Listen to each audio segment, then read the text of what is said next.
Hello, Parser people. How are you this fine Monday? We are back again.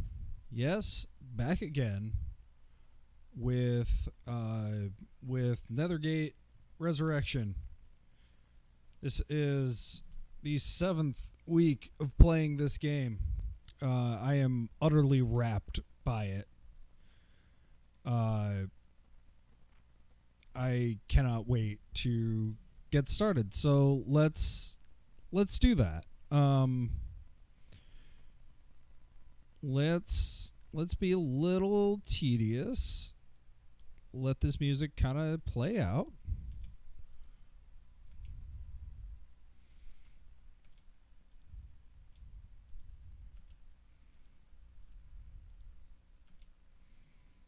And yeah, let's get it started.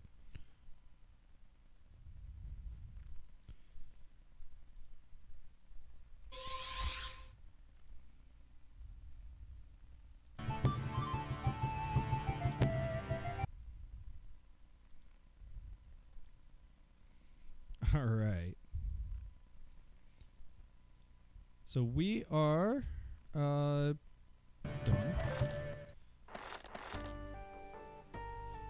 Yeah, so we have our game loaded.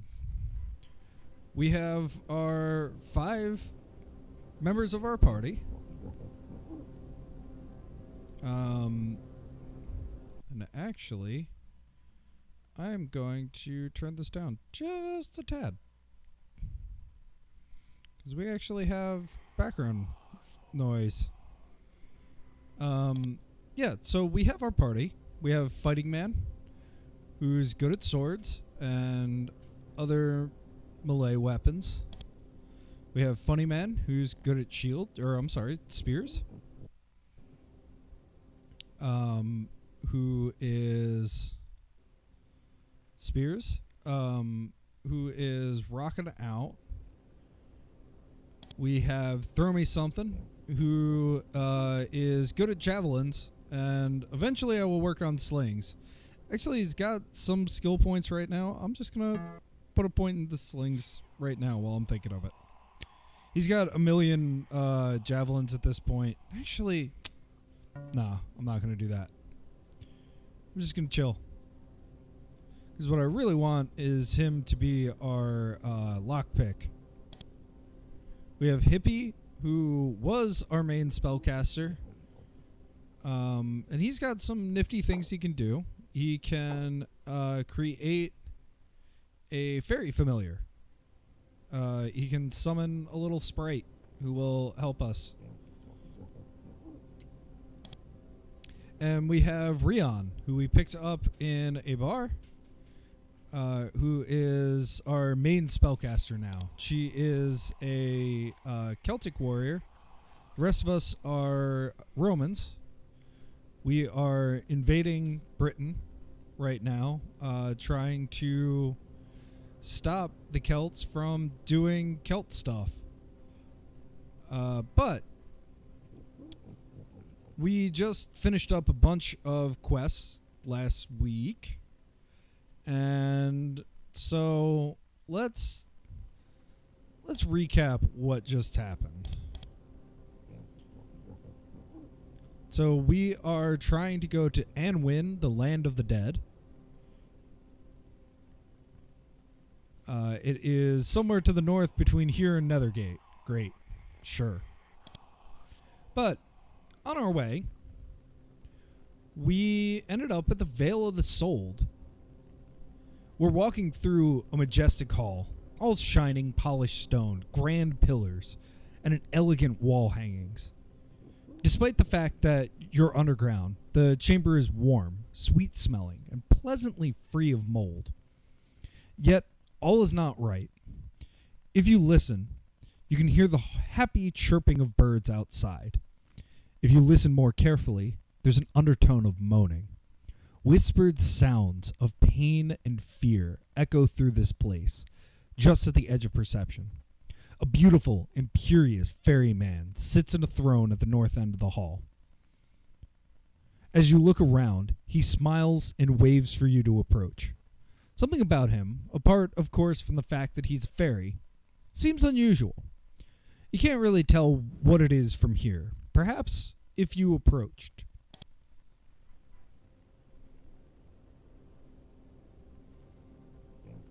So, I guess we'll approach. You look useful. So, this is, of course, a isometric, tile-based computer RPG with too many words in it. We are a group of Romans sent to do some random missions, which has now become collecting artifacts that will stop the Celts from doing a ritual. We were joined by Rion, who saw in a dream that she was supposed to help some people do some stuff, help some Romans on a mission that may not actually be helping the Celts do their mission. So that's where we are. We have done some interesting things. We've died a few times. We have completely wiped our party a lot of times. And yeah, we are now, if we poke our head out, we're now somewhere in the Vale of the Soul. All clients are welcome. And I don't know. Yeah, that's as welcoming as anything else we've seen.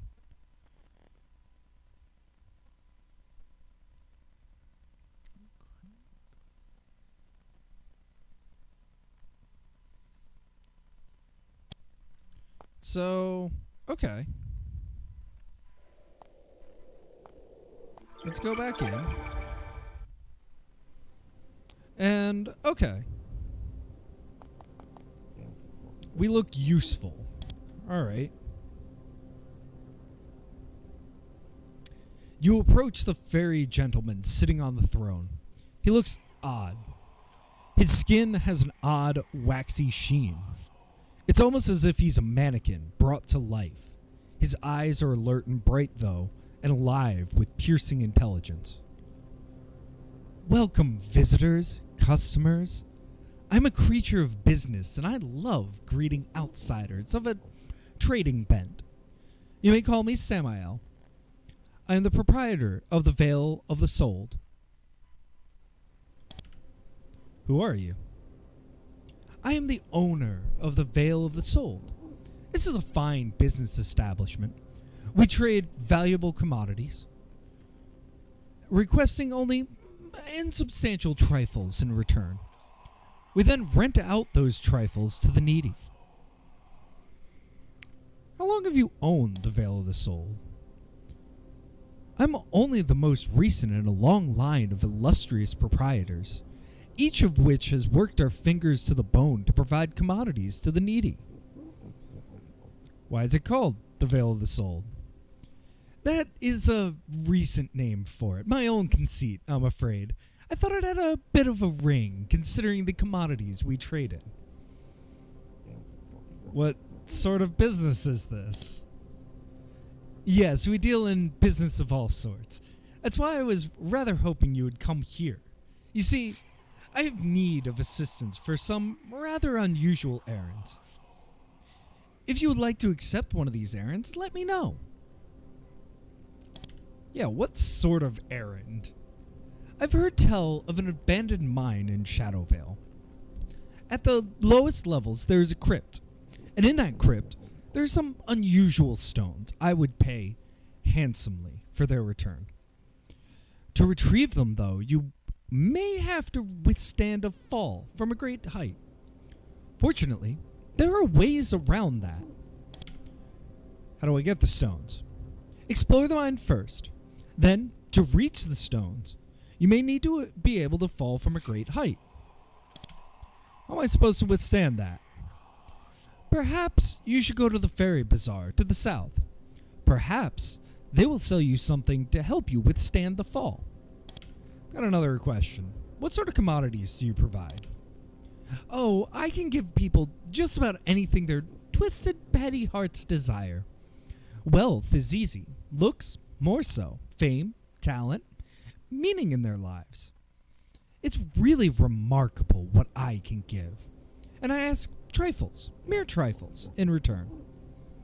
Alas, I am, shall we say, unable to help you in such a manner. However, I can do other sorts of business with you. What trifles do you ask for? Well, when beings die, their spirits fly free, wasted, unused. When one whom I help dies, I, in return, capture their spirit and put it to very, very good use. It gets to spend a scant few centuries working industriously for a better world.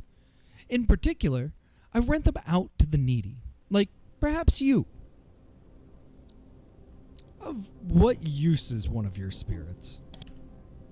Why, they can spy. They can float where others dare not tread. They can even move small objects, serve drinks, for example. A soul is really a very ingenious and useful thing, if the opportunity comes up to use it. You rent out souls. Ah, yes. The most profitable part of our business. We rent out guardian spirits. A priceless aid for a negligible fee. Of course, some envious parties find this process morally objectionable. To them, I say, psha. Psha? Yes, psha. So, how does renting out spirits work? We have many spirits living in this place, simply aching to be allowed to serve one of our customers. He chuckles. That's what they're here for, after all. Each is good for one service, and then it returns to me. You may purchase use of one of these spirits for a mere 1,000 coins. Is that something you'd like? I don't think I want a spirit yet. You're lost, I'm afraid. Would you care to discuss anything else? Who are you? What sort of business? Blah, blah, blah. How do I get the stones? I have another question. What sort of commodities? Why won't you take my soul? Certain parties have requested that I not deal with you. Terribly sorry. I demand to know who is forbade it. He looks shifty. Oh, why? What sort of gentleman kisses and tells in such a manner? That's all for now, thanks. Alright, so we got a new quest. Current quests. Stones for Samael. You met a creepy fairy named Samael in the Vale of the Soul. He asked you to recover some odd gray stones for him. They're deep in a mine in southeast Shadowvale. Alright. There are a lot of doors here. There are a lot of doors here. We've saved. Excellent. And we can't see. Good thing we have light. Ah, good. Fish. Great. So this is a game with a lot of, ooh, cloaks. Anything good? No, just regular cloaks. Everybody's got a cloak, right?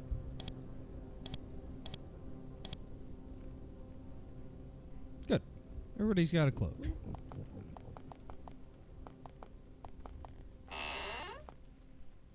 A bedroom has been placed here just off the entrance hall, perhaps so that travelers like you can rest for a time before settling down to business. The beds are clean and made, and there's a lock on the door. Do you rest for a while? Nah, I'm gonna leave. I'm gonna check that. Nope, there's nothing in the dresser. Nice. Alright, let's try to pick the lock. There's a glowing blue portal here, hanging serenely in midair. It would be easy to step through it. The question is, where would it lead you?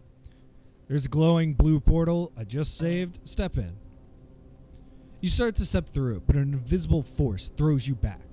The portal glows an angry red for a moment, then returns to its original shade. Okay. Can I ask him about it? No. Let's go down these steps.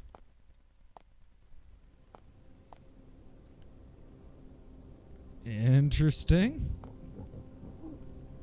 As you step onto the dais, you're suddenly stricken with a vicious attack of nausea. You stumble back down the stairs, bent over and gagging. There's a magical ward on the marble table on the platform, and it's nasty. Looking at the dried blood stains and bits of bones scattered about, you figure that whatever the table is for must have something to do with the processing of dead bodies. You'd have to see more to be sure. And it looks like we can't go there.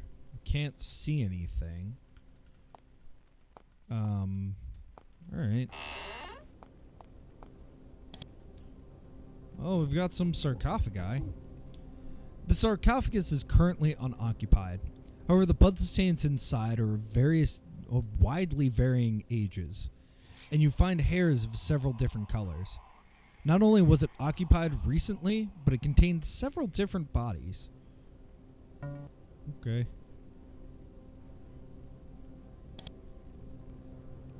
Both of them are like that. So there are lots of hidden doors. There are always hidden doors. So it's always good to check. A quick check. You will see that I save early and save often. I also don't use the mouse too much. I try to use the keyboard because it's more accurate and faster. So we've got steps. As you descend, you hear a soft voice. Seems to be coming from the ceiling. Looks like more magical grandstanding from the owner of this complex. I see you feel you haven't explored enough of my home. Curiosity can be a virtue. In this place, however, curiosity is a death wish. Do not continue. If you do, I will withdraw all my help from you. Instead, the incredible defenses of my home will strip your flesh from your bones, and your spirits will be bound into endless servitude. This is your last chance. Turn back or doom will fall heavily upon you. Whatever.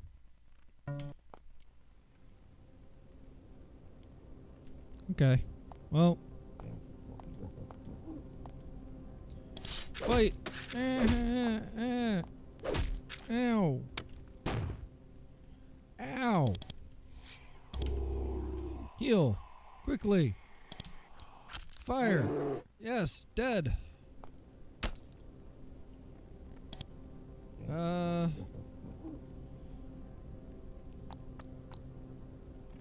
let's shield him. Okay.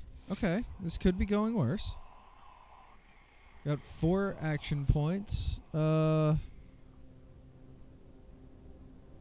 Yeah. What about a curing draft? Nice. And I can still attack. 80 points of damage. Fire. Nice. Just keep him healed. Huh.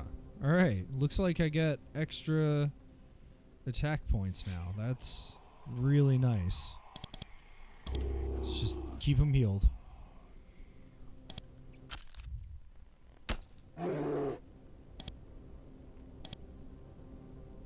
Nobody needs healing, so let's shield.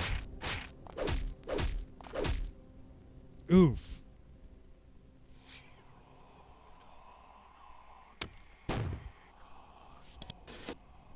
Oops.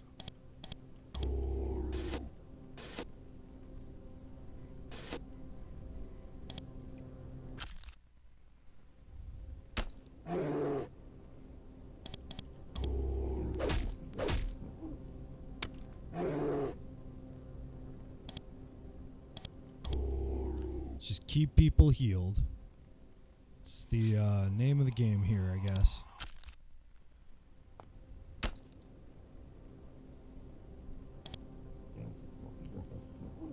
And bless.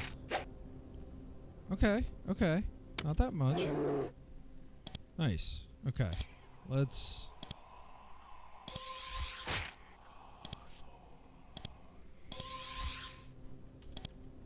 Why can't... Whoa! 24! Hippie, why can't you cast Stone Guardian? What about... Why can't she cast Stone Guardian? What do we need to cast that? It seems like such a useful spell. I wonder... Yeah, druid spells.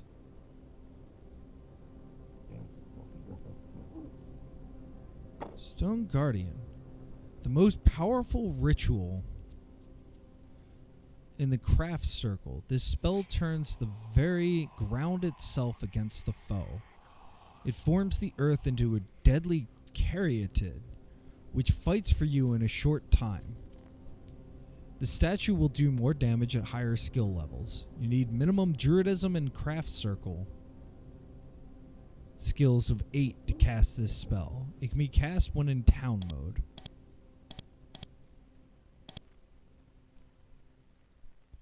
So we can't train craft circle. Interesting.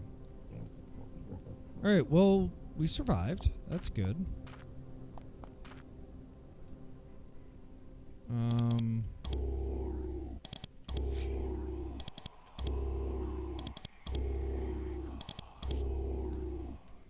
Lots of healing.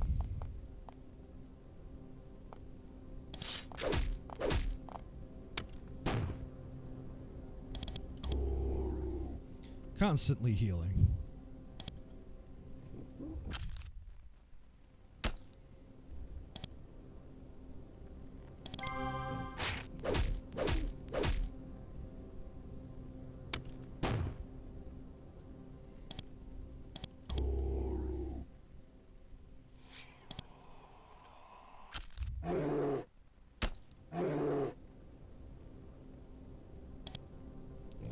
And then let's just land some fire here.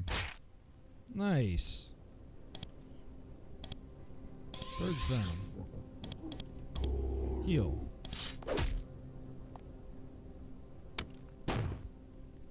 And that right there is why I don't use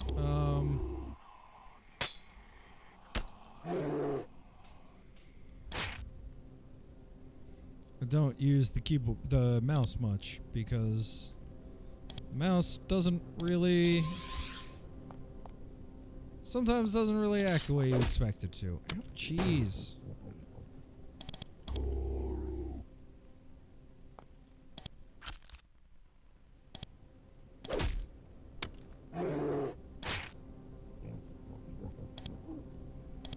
So you can see that the main thing that you use the mages for, and I don't totally love this, but the main thing is just keeping people healed.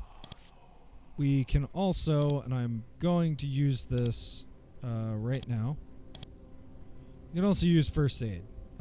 At lower levels, it's like a once a day thing. Now it's like 3 times a day per person. Nothing interesting, just at this point, vendor trash. Okay. So we have gone that way. Wasn't there like another path? Am I making this up? No.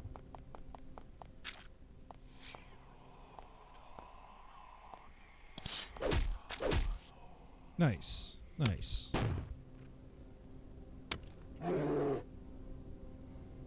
Man, just being able to do all of that damage in one turn is real nice. I'm not gonna lie.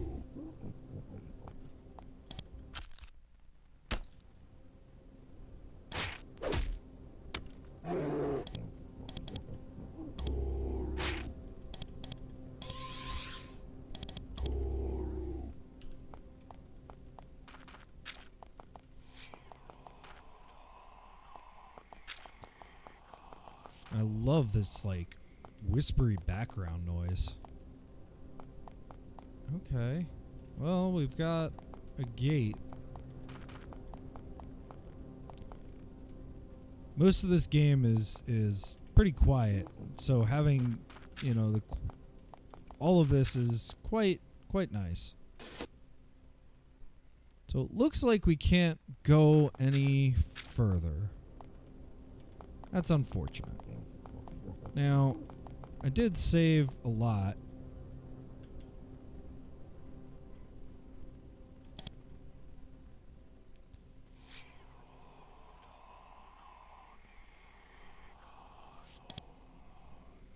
All right.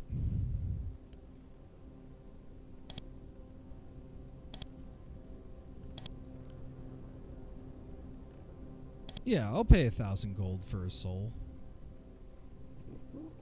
It will. So Samael collects your gold and mutters a spell. Your skin tingles briefly. Excellent. It likes you. As far as you can tell, nothing has happened. It will follow you everywhere. When you have the chance to use it, it will let you know.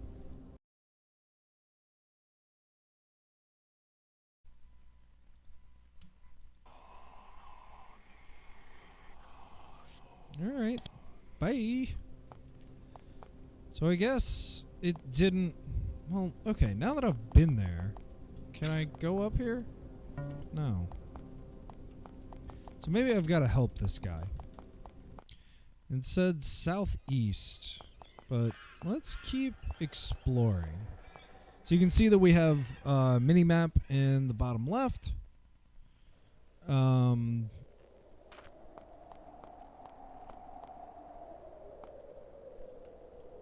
There is a wandering soul here. That's great. We are looking for souls. Hey, there's a shade here, wandering aimlessly. Or floating. You aren't sure. It seems so weak and insubstantial that the wind is carrying it along. This must be one of the lost ghosts the spirit warrior told you about. You start to shout at it, trying to give it directions back to the protector. After a lot of screaming and pointing, the thing finally seems to sense you are there. It begins to struggle against the breeze, trying to direct itself homeward. You gained experience. So that's one of the side quests that we have. We have the Lost Shades. And it's 6 shades, and I think we have found 5. So that's good. There is a group of mung rats that we cannot...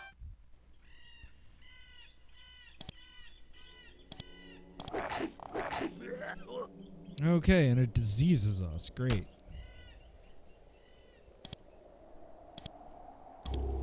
Let's heal. Nice. And let's not use up any good spells. Yeah, this is... There we go. Easy peasy. Except that disease did quite a bit of damage. Ow. So I don't know if this is like an old school Dungeons and Dragons thing or what, but swamps always, not always, but will poison you. Yeah, we have not been anywhere over here. What are you? This area is very hilly, and the hills are honeycombed with tunnels. One entrance to the subterranean corridors is here. It's dark and damp, and vines and old spiderwebs festoon the entrance. Do you explore? Yeah, sure, why not? You carefully enter the tunnel, only to find it overgrown with vines. You start hacking your way through the vines and walking over the slick stone floor, only to find that the vines get even thicker the farther you progress. You hack and chop at the obstructing flora, but you only succeed in making your arms very tired. Your chopping technique just isn't efficient enough. Maybe if you knew more about the ways of the woods. So one thing I really wish that this game had was like some kind of way to mark things on your map so that you could remember. There's no way I'm going to remember what that is.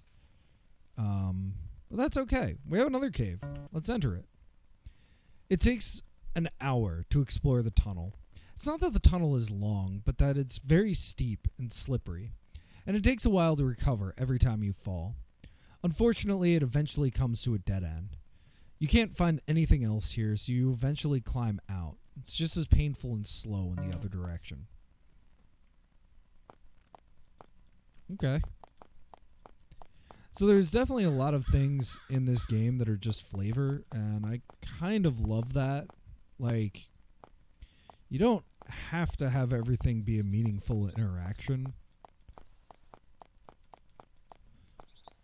And it's not even a but it helps thing. Like, sometimes just having a meaningless interaction adds to what's going on in a way that I think a lot of games forget.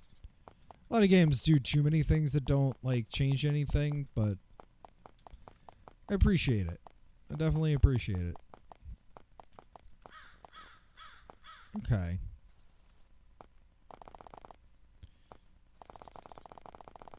So, it did say go to southeastern Shadow Vale, and I think that's what I'm planning to do. Do I want to fight them anyway? No.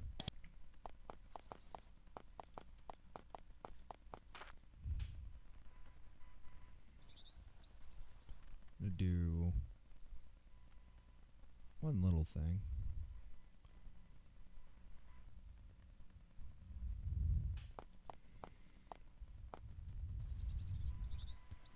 Oh, now it's not picking up the cursor at all. Oh, forget that. We do want a cursor. There we go. Oop.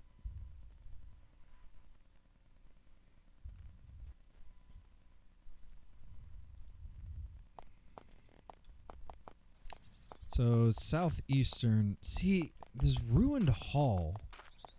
Isn't that... So, I thought we explored all of this.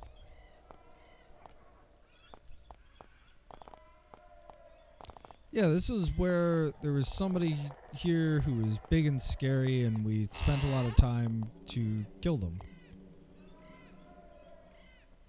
Yeah, I don't think there's anything else here. Okay.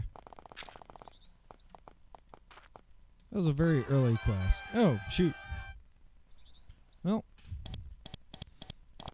Let's let them all come up. There we go.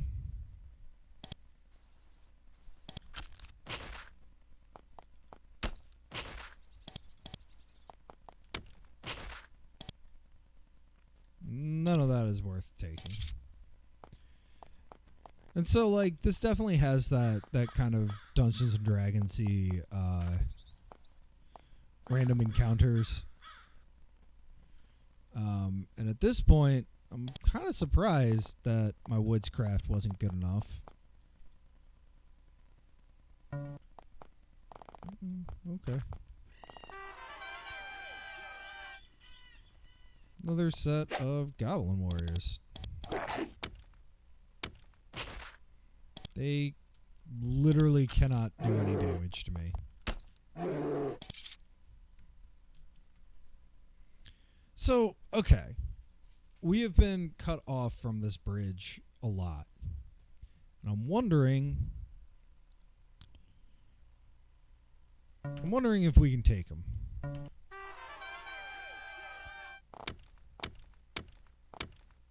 Okay, they're doing a lot less damage than they used to. They still take a lot of damage. Okay. Nobody's taken that much damage, so let's cast Serpent's Fang.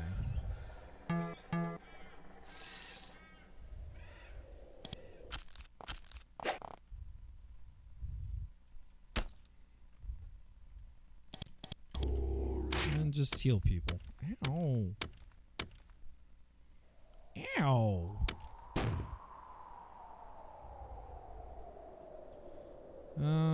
I want to cast something useful there, but that is a lot of damage. Good to know.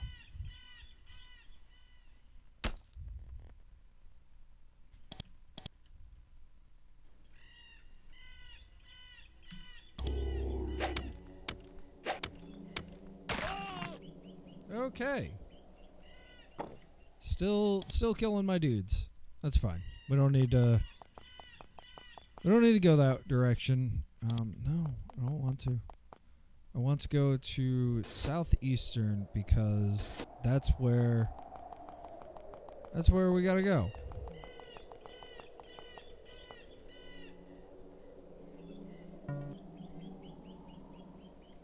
Alright. That's also a random mini quest and a very common one in Spiderweb games. That there is a hermit that needs to send a message to someone else. But that's okay. We don't need to go that way. One thing I do wish, and I'm looking for, is some way to consistently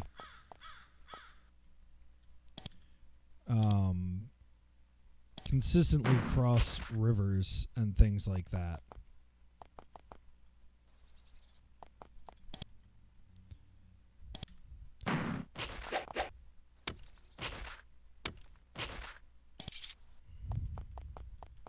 So I'm not sure what's giving me that extra hit, but I am not complaining. That does a lot of damage, and I do so like it. It's also this toll bridge. So it's a toll, it's a bunch of Fomorians. I wonder if we can take them. No, you shout. If you will not give us free passage, you must battle us to the death. You wait to see what their response is. They're stunned, amazed that anyone would dare stand up to them. For a moment, they aren't sure what to do. Then they figure it out. They call their relatives out from under the bridge, pull out their weapons, and lumber forward to attack. So 7's a lot, and a huge one. But that's okay. What do we have? We have haste. We have healing. Not much.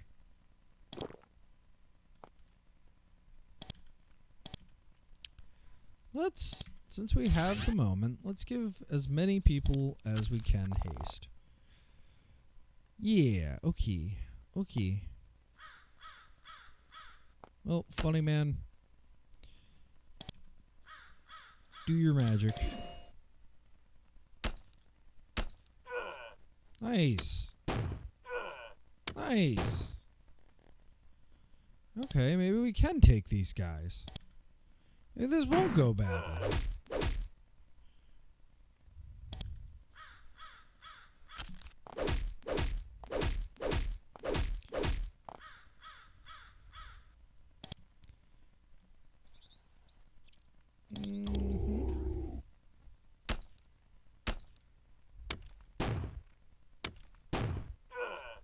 Nice.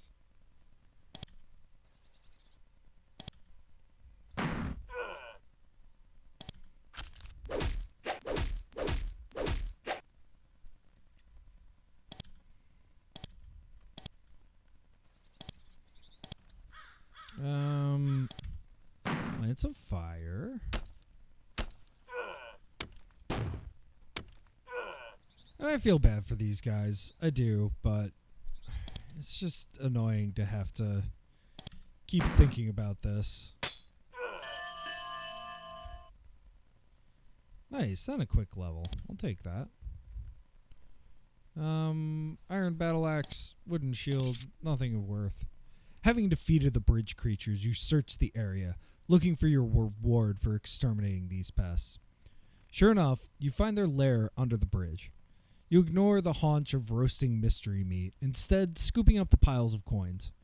You find quite a bit of coinage given by those who have passed this way. In addition, one of the beasts was using a nice small shield as a plate. A fine small shield. 8% damage. You know, it doesn't have a shield.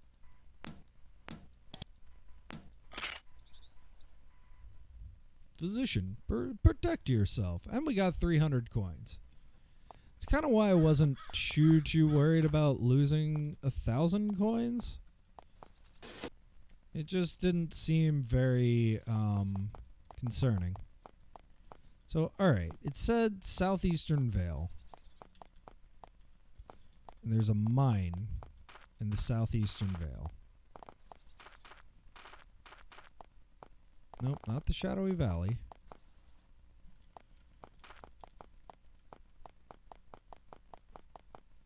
And definitely not that. No, I don't need to go there. Thank you, bye. That's where the happy, friendly spiders are. It's just not my vibe. And then we have this. You know what? We're probably high enough level to deal with whatever's here. So let's test that theory.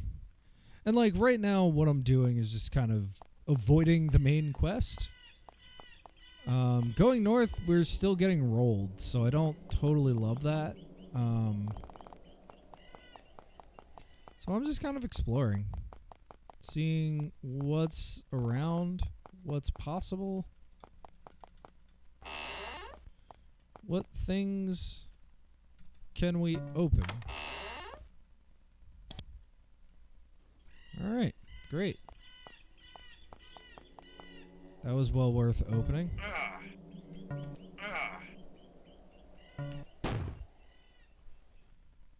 Ow. Well, it took 1 damage. Let's try again. Yeah, no. Alright. Still 1 door.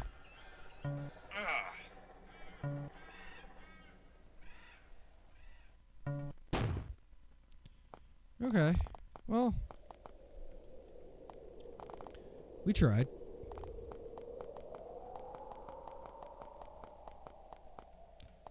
There's a lot of these buildings that are just completely closed. I don't totally get it. Don't know if maybe there's like a move mountain spell.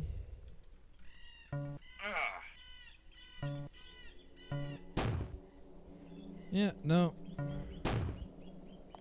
Okay. Oh, there we go. Well, we opened it. What does that mean? You start to step into the small shrine. It was clearly meant to be beautiful and relaxing, a safe and secure haven from a hostile world. However, the moment you set foot inside, the chamber grows dark and the fires grow hotter. Your joints start to ache. The air grows hot and muggy. You have itches. Smoke starts to rise from the fire pits. You begin to feel slightly faint. This room really doesn't like you. Entering could be very dangerous.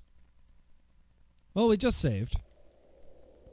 Since you didn't take the warning, the shrine decides to take stronger steps to expel you. The tile designs on the floor glow briefly, and hideous, drooling, undead creatures appear there. They move forward to attack. Oh, boy. Okay. The altar glows red and heat pours out of it. You step away from the altar. Fortunately, if it doesn't have the power to summon any more nasty creatures. It would appear that Romans are not welcome here.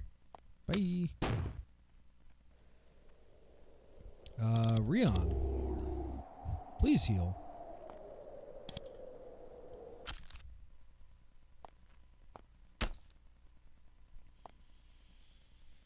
Oh boy, this is not going well. Ow! Whoa! Why in 39 cold damage did he die? Alright. No, let's play this out. Let's see if I can at all survive. Let's call aid. Why would you be outside?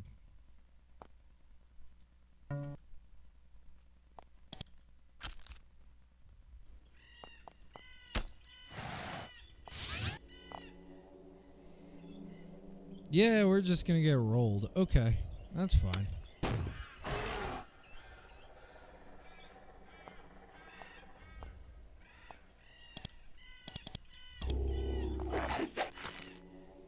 Oh, and there's a bear.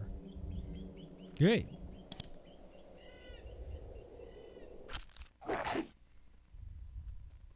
Nope.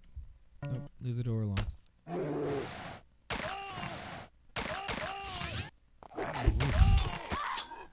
Ooh, 46 cold damage. So death is definitely a natural part of this game.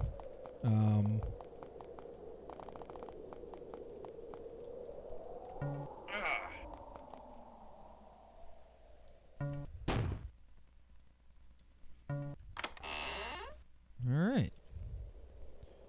You manage to enter this crypt and come face to face with a creature who is still very much alive. Or at least it's doing well in its unlife.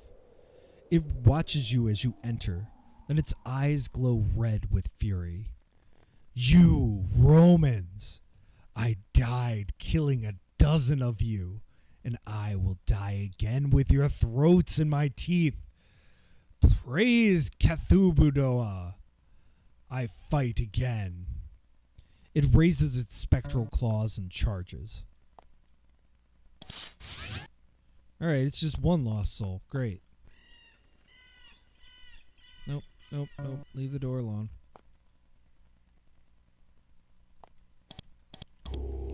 Let's heal. Let's fire at it. Okay. Let's try to flank it. And let's heal. Okay, curse. No, fine. Great.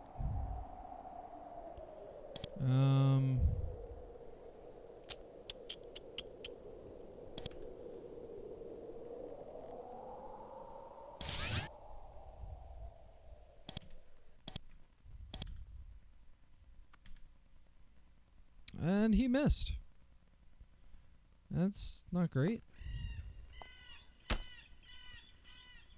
Yeah, let's just try to keep this dude going. Let's bless him. Nice. Ooh, what did he drop? Dropped all sorts of stuff.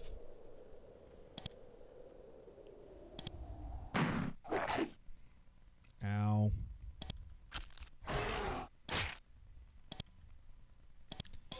Proves that Venom. Alright, things to get. First things first. Get your javelin back. A blessed shield, I'll take. A blessed leather armor, I'll take. Let's see if that blessed leather armor is better than what she's wearing. 16% damage. Nah, it's not. 17% damage or 8. Oh, but Sparky also doesn't have anything, so we'll give him that. Alright, well, he definitely didn't like that.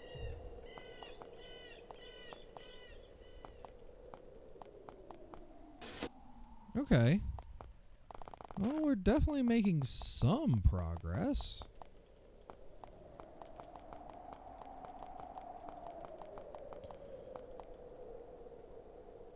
Okay. Well, not quite where we wanted to go, but I do I have an idea. We go this way. So we also haven't explored this whole map. Just to be completionist about it. There we go.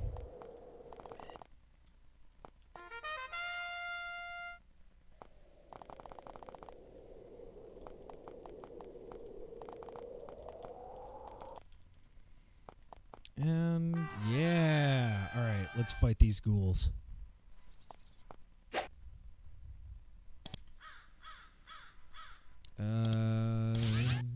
He's Tim.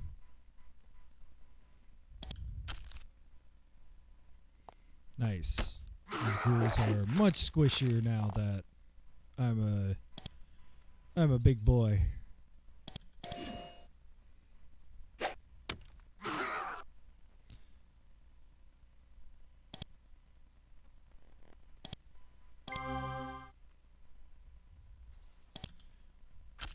Doesn't matter who I really throw this at. Whoa. Not totally sure what happened there, but I like it.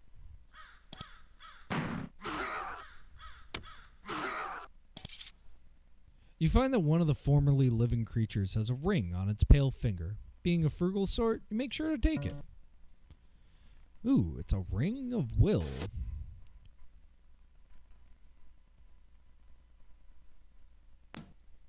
It's another 50% resistance to mental checks.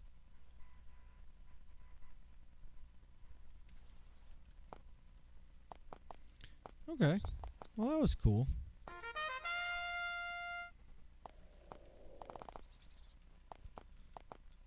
Well, we made a little progress on that dungeon. And this is kind of what I'm looking to do this run, is just kind of make some progress on some dungeons. Some mine.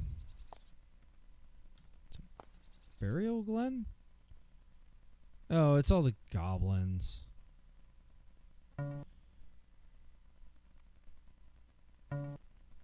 Okay.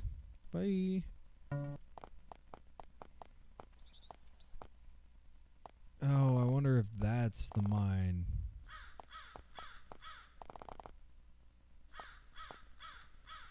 That's abandoned. Wow, are they really gonna make me go to the first dungeon? The real question is, where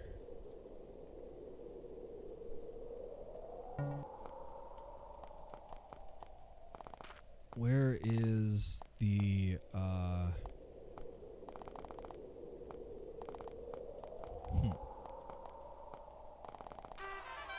Oh, shades. Hello, random scary things.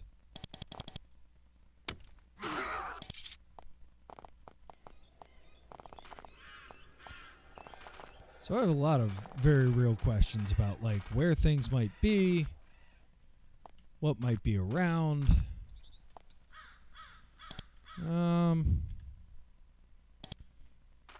Beware, woods are haunted. Yeah. Can we get past this? No, we can't. And it says don't. It says don't try to sneak through, but I'm at a loss here. No, buddy, I don't want your meat. I'm sorry, friend.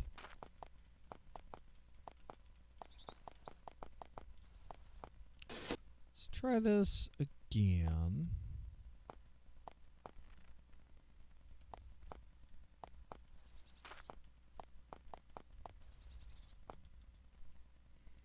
The forest is slow going. You have to continually push your way through the undergrowth. Then, much to your surprise, the undergrowth starts to push back. Branches snap back into your faces, and vines thick with thorns wrap around your ankles. Then, in concert, all of the foliage starts to work against you. Vines brush against your skin, leaving long, bloody scratches. Branches blind you, and pine cones fall onto your heads. You stumble backwards, barely managing to escape the attack. Oh, okay. Well, that didn't go well. So yeah, let's try to find the fairies again. If I remember.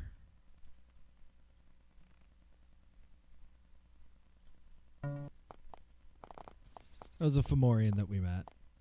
If I remember, yeah, near the Faerie Bazaar.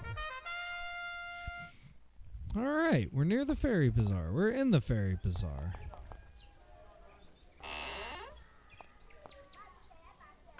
La la la la. I'm so happy to be talking to you, Boot chirps.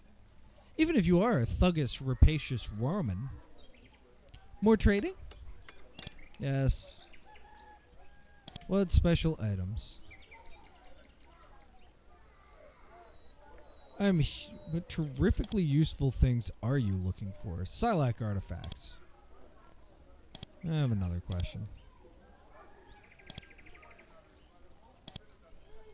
Alright, so we have plenty of lockpicks. Gosh, they are exorbitant. 200 for lockpicks? No thanks.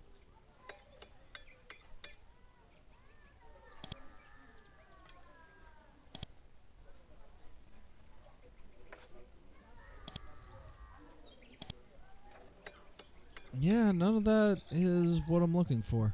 Okay. I'm looking for something specific, little buddies. Okay. Come in, young one. Here, taste this. Clothic cackles. More concoctions, my young Roman warrior? Yeah. Want some potions. None of those potions help me. Balm of life? If I can figure out what to do with that.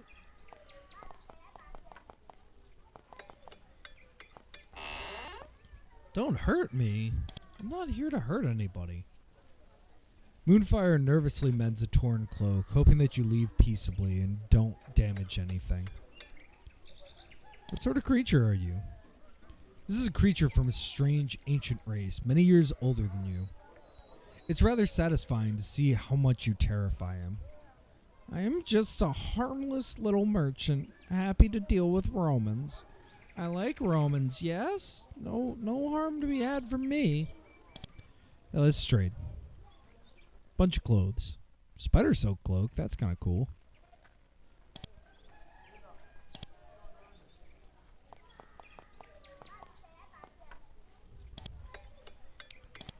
Drotha.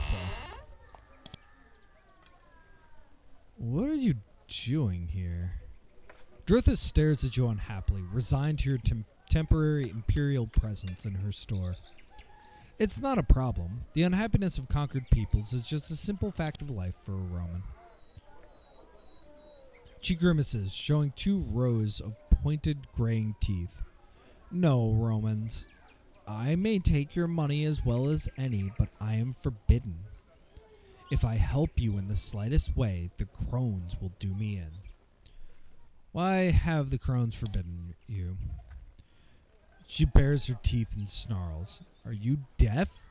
I told you. The 3 crones have told me to have no dealings with you. You want assistance? Go to the crones. I will not aid you.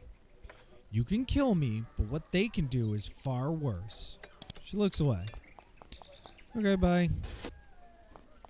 I'm not here to really argue per se. I'm just kind of... I'm looking for stuff. Oh, there's another couple rooms. Okay. Well, let's poke around. Bazaar Master. There is potentially a hidden room. I don't want to talk to him, though. There is a hidden room. Fairy wine or just wine? Just wine. And a bunch of entertaining scrolls. Okay. I'm not here to commit a crime.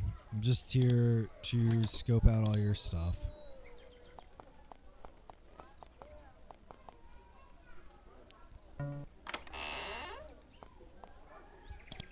I'm just here. Ho, ho, ho. A hero of old. Darts of ice. What is hero of old? Oh, I really want that.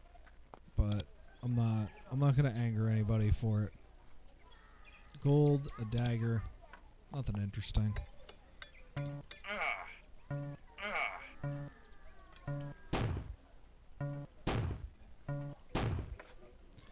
Ow. Okay. We'll come back for that. I'm a little frustrated that I cannot find what I need here. Not gonna lie.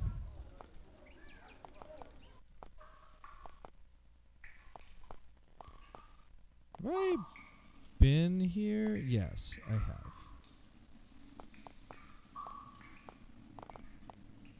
Maybe? Let's make sure. So one of the things, yeah, there's nothing here. One of the things that we're constantly in search of is more magic ends. Interesting. Is more scrolls. But I'm just not sure how many there actually are. Seeker wanders the halls of the library, lost in thought. She barely seems to acknowledge your presence. Can I use your library? Oh. Yes. Yes, yes. I want to learn craft circle spells. I want past portal. Oh, craft circle isn't high enough. Interesting. I need your advice. I do want to buy the scroll about Silac. I have plenty of gold. Oh, you've already bought this. Okay, we'll have to search shelves for it. That's fine. I will happily search some shelves. You notice that one of the scrolls is solid. Unlike the translucent documents all around it, you pick it up and read it.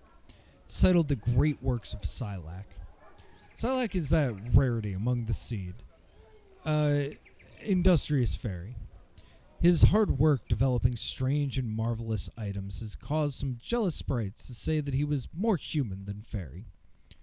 Whether it's a candle that never goes out, or a scalpel that can strip the disease and infection from any wound, or any dozens of other remarkable items, Silac's workmanship is always recognizable and delightful. Silac was also a locksmith. He created designs for 6 magical locks and 6 keys to go with them. Most of these keys have been lost, though, leaving in Shadowvale a number of impenetrable locks and frustrated owners. Sadly, Silac slipped into obscurity a few decades ago. He is thought to have retired to the obscurity of Shadowvale. He is said to be working on a project of a scale and import sure to amaze all who witness it. Okay.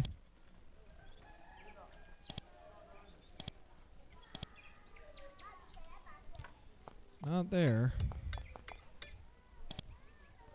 And this is a lot of this game for some reason is like looking through bookshelves. I kind of dig it. I'm not going to lie. The gate. A new world. A, B, C, D. Come on. You're not going to give me I, F, E, A. You're not going to give me anything. I'm going to have to go downstairs or something. Maybe. Maybe this is why there's all these bookshelves here.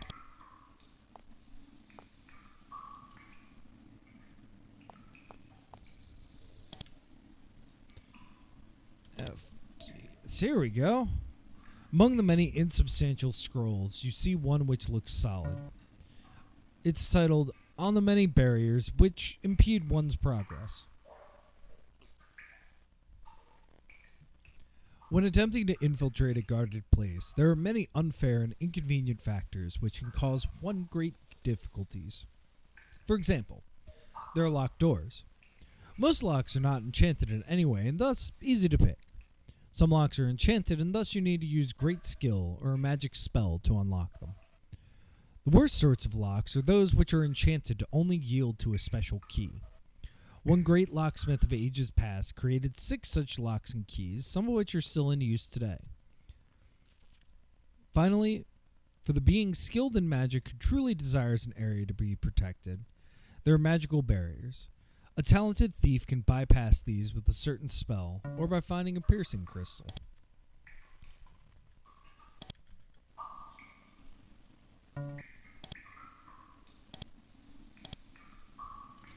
Okay, that's interesting. Not much new information per se, but information. Alright. Should get some information about goblins. G for goblins. Among the many insubstantial scrolls, you see one which looks solid. You pick it up. It's titled On the Proliferation of Goblins. This world is filled with spheres, each occupied by its own special and fantastical breed of creatures. There are the giants of the north, the dragons and ghosts far to the east, the raven and its servants across the sea. Of course, above all them is strength and in knowledge. There is the Seelie Court of Oberon and Titania. Across all of the spheres, however, there is a pest which spreads from realm to realm like rats spread from house to house. I speak, of course, of the Goblin Menace, the creatures who occupy empty areas in a moment and are very difficult to eradicate. It is not yet clear how these clever but unclean little beasts are to be disposed of. Surely, though, with our great ingenuity and resources, we will find a way.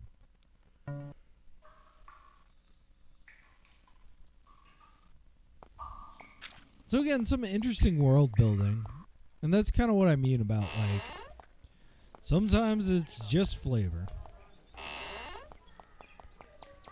But still heartbroken. Still, hey, who are you? Nobody. Okay. Still wondering who I need to talk to. Oh, this is the prison. Nobody's in prison.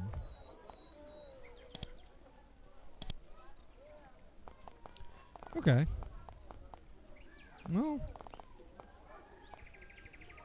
I think I explored everywhere. I'm looking for like boots of Featherfall or something.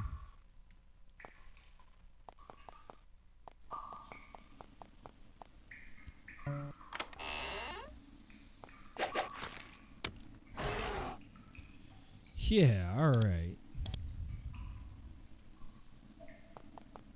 Let's go through here. What's that big stick? Oh, it's a staff.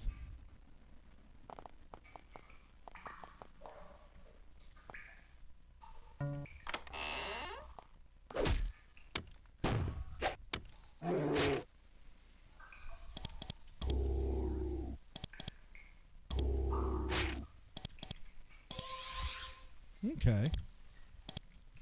Well, that was effective.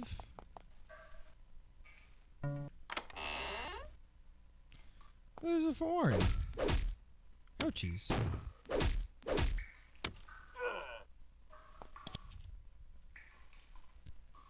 Fine leather armor. Well, it's not useless.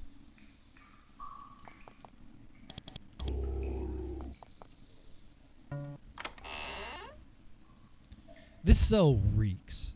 You start to gag slightly on the thick smell of death that fills the low, enclosed chamber. Someone died in here, probably within the last few days.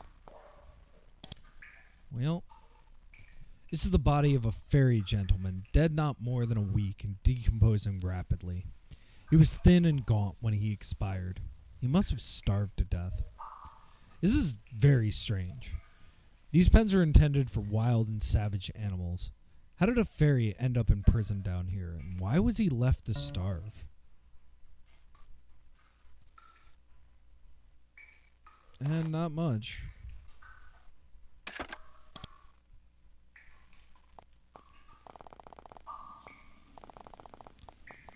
I think that might be worth asking about. I wonder if I can.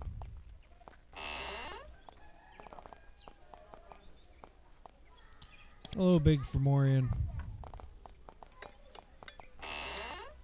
Nope, not that one.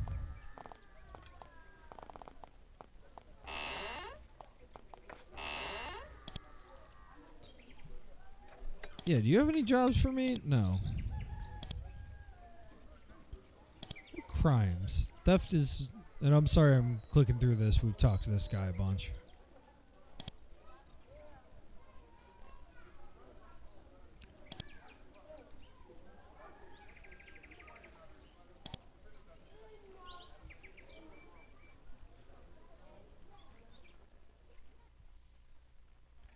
Yeah, interesting. Sorry, we have definitely talked to him.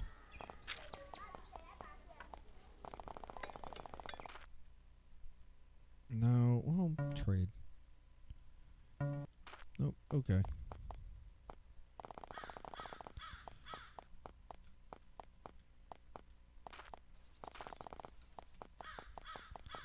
So, I'm wondering if that place is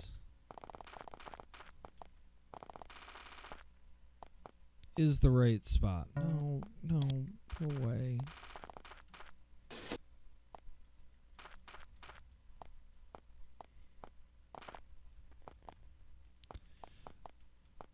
And it's always an interesting call in any role-playing game. Do you stick to the roads or not?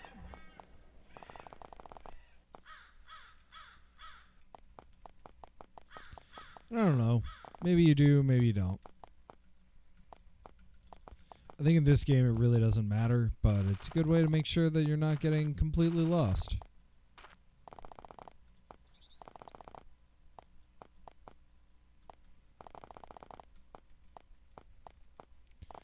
Bunch of Romans.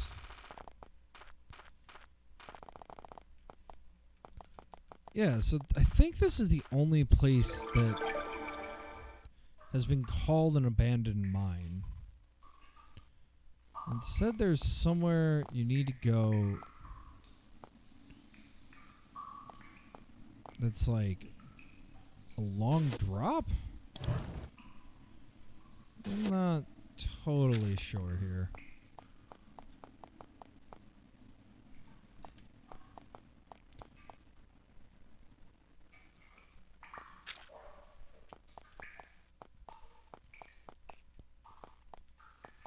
This was the first dungeon, like literally. There shouldn't be anything in here. Well, I say that. No keys. Okay.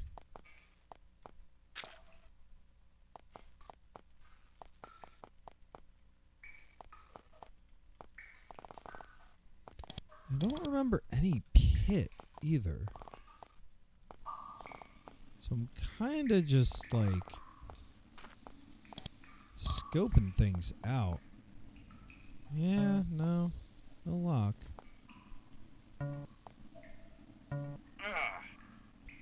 Yeah, difficulty 200. So I definitely need a key. I'm gonna do that.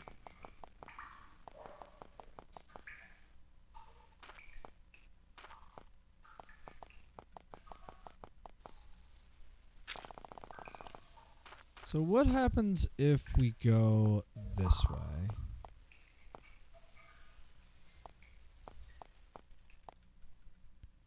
Oh, yeah. Yeah. All right. Yeah, help me. Touch it. Hippie. Oh. Ow. Far below. The power is below. Right. So how do I get below? I do not remember.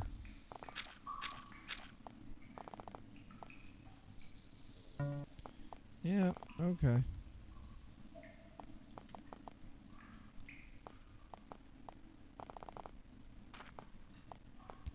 Oh, down. Here we are. If I remember right, you know, and this is the wild thing to me about this game is that, like, I'm going back to the original dungeon that we first did. And it's like, cool. How? Well, that seems useful.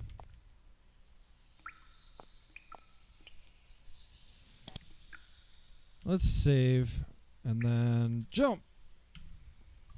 I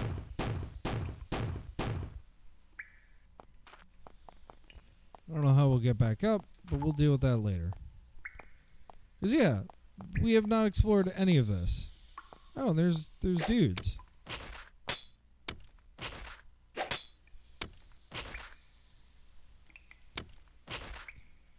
And he can just roll all of those dudes. What do we have here? Iron dagger, quality battle axe, wooden shield, nothing useful.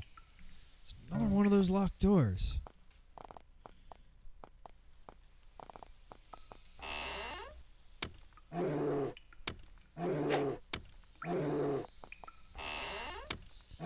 Yeah, these rats were like a force to be reckoned with. Now they just go down in one hit. 7 with 1 blow. Now you know how these goblins manage to survive in these caves. They eat rats. The enormous savage rodents that live in this area provide steaks, chops, and roasts for all of this mine's nasty residents. This is where the rats are killed and butchered. You have strong constitutions, but even a brief look at this place makes your stomachs do slow rolls to the left. The less time spent here, the better. Okay. Ow. No, none of that. Sometimes you get the rat, and sometimes the rat gets you. This poor goblin chap must have fallen in the latter category, and no one has bothered to remove the body. Maybe a goblin who fell in a rat ambush doesn't merit a full burial? At any rate, that's a lucky break for you. A glint of metal in this creature's clawed hand turns out to be a brass key with the number 1 stamped to the side. You pick it up, wipe it off several times, and pocket it. So we have 1s and we have 4s.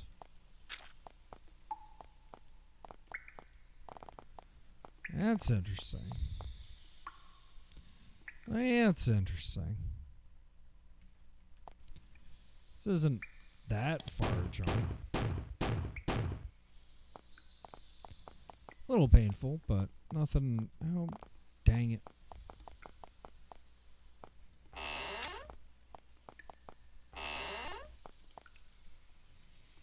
You found another one of these mines. Huge locked doors, protected by padlocks of unusual and ingenious make. You look through your possessions for something that might serve as a key, but nothing works. This door may be difficult to pass.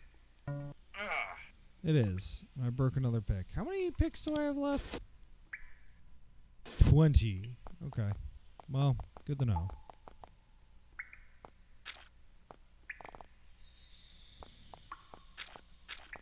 Well, now, wait a minute. Was I really never over here?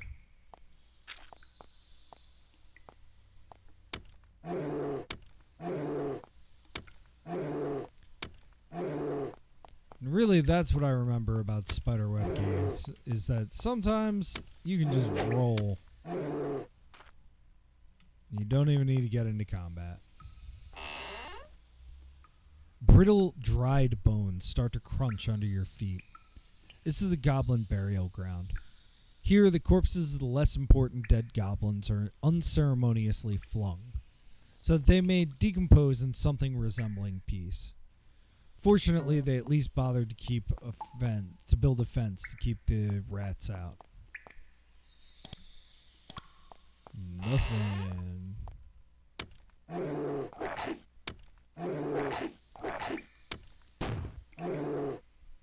Yeah, vapor rats. An icy draft blows from the south, chilling you through your heavy gear. This is only rarely a good sign. Oh, that's the giant drop. Well, let's see what happens when we... I don't know if this stuff stacks, but...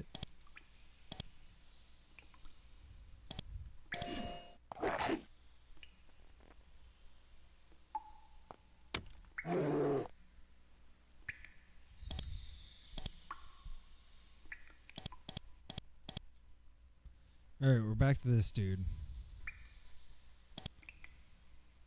I think we just saved. You can't jump down in combat. Well...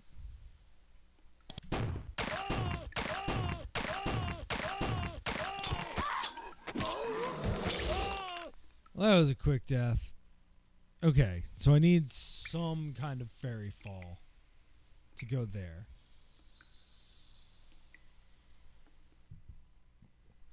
I don't happen to have anything like that, do I? Call spirit, pass portal. A lot of junk.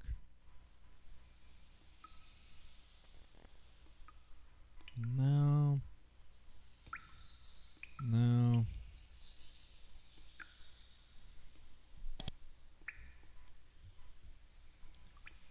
Piercing sight.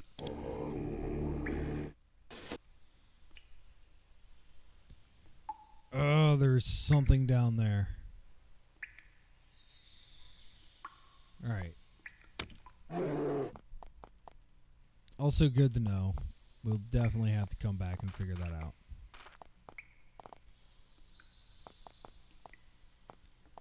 I'm sorry. Is there a...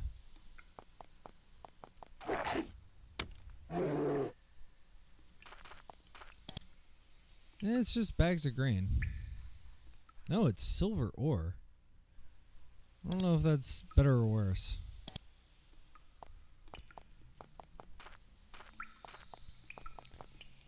So let's just keep exploring. Maybe there's something interesting.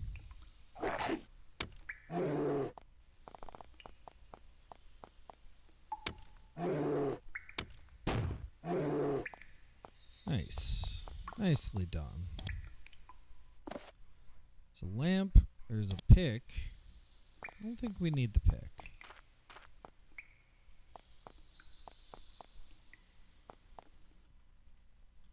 Nope, just a dead end.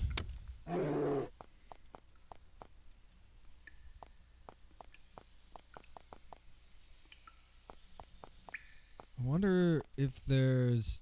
I don't have an invulnerability thing, do I?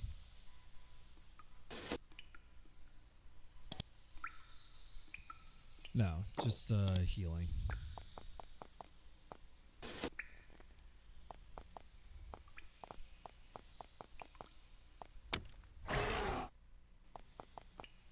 Good lizard.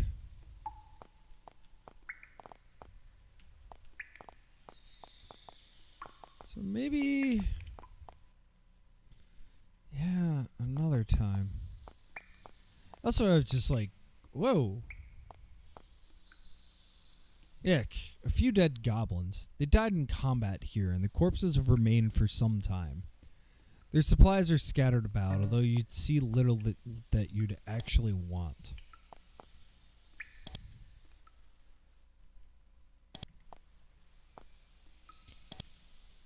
Yeah, that's a thing to do to get people off the scent.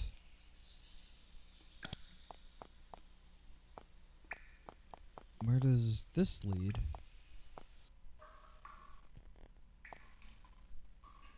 Well, now you know where at least a few of the miners ended up.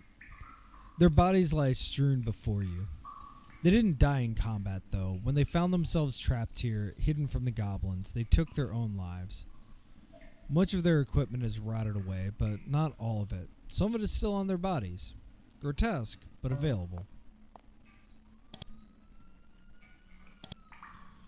Mining stuff.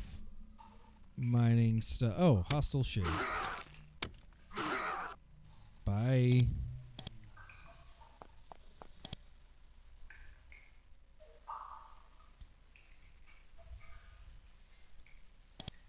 Poor leather helmet. Most of this miner's clothes have rotted away. One thing remains, though, the iron key hanging from its belt. You pick it up and examine it. It has a runic 3 etched on the side. So we found Silak's lair. Do I quite remember where it is? Absolutely not.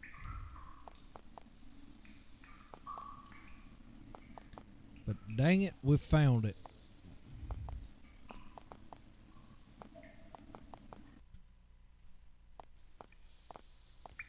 Okay, well that was interesting. We got 2 new keys out of it, so that's good.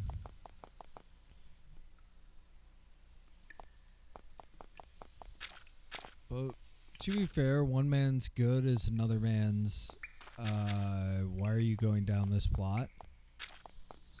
So, I get it. Oh dear. 3 exceptionally large and unpleasant rats were penned up in here, left with just the body of a goblin they managed to bring down. The prospect of escape and fresh meat appeals to their teeny rat brains. They charge you.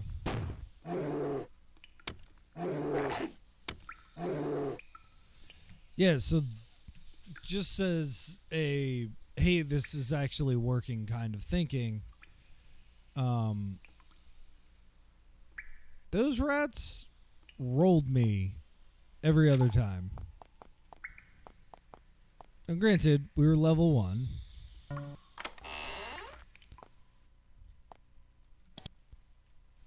So, like, what exactly were we expecting? The answer? I'm not totally sure, to be honest.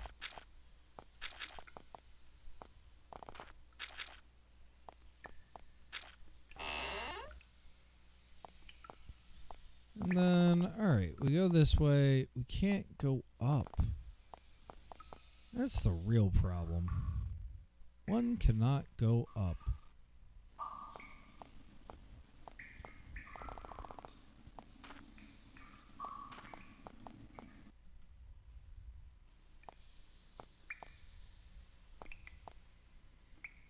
So let's try to get there a different way.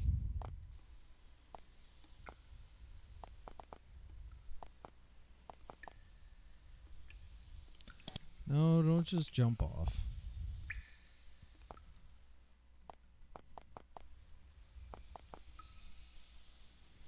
No, don't just jump off.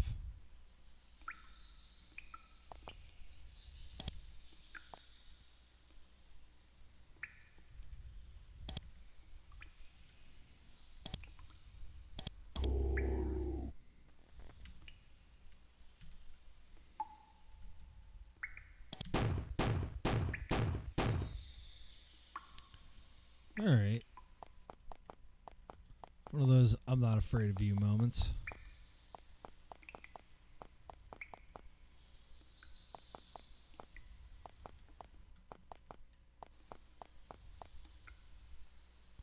This chamber is obscured by the smoke of incense coming from 2 small fire pits set in the floor.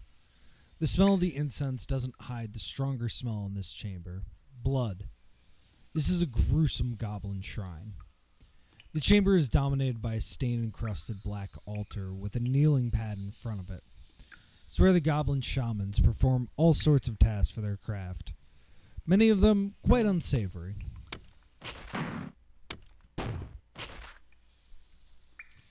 Yes, well,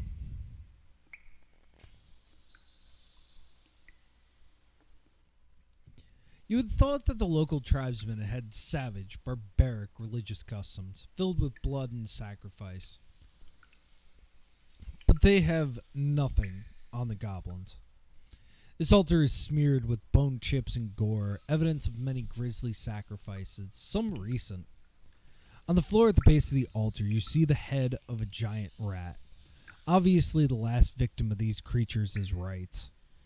You can only hope that they have restricted their attentions to less savory beasts. The altar is covered with runic writing. You are unable to decipher it and determine what the goblins were trying to say, but you could deface it. This place offends your civilized Roman eyes, and it would be satisfying both to you and your gods to damage it. Let's leave it for now. Now let's destroy it. You carefully strike the altar with your weapons, marring the surface and damaging the writing. As you do, you feel blessed, as if someone is looking down on you from above and thanking you for your courage. When you're done, the temple is desecrated and you feel highly refreshed. You also feel lucky. Who knows what bizarre trap you might have triggered with your actions.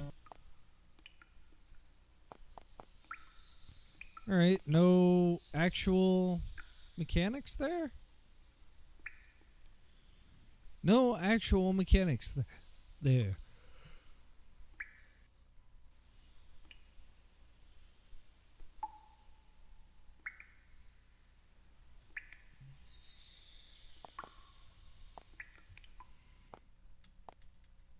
Alright, well...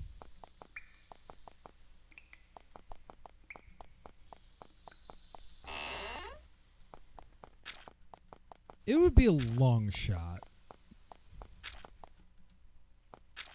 to think that I could survive that now. It would be an almost foolish long shot to think that was the mechanic.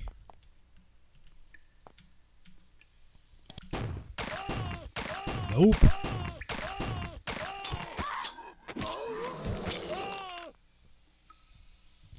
But it gave me time to have a sip of water, which is quite nice.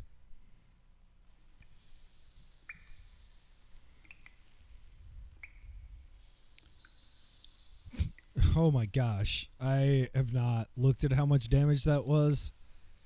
356 damage. I don't think there's anything I can do to resist that enough.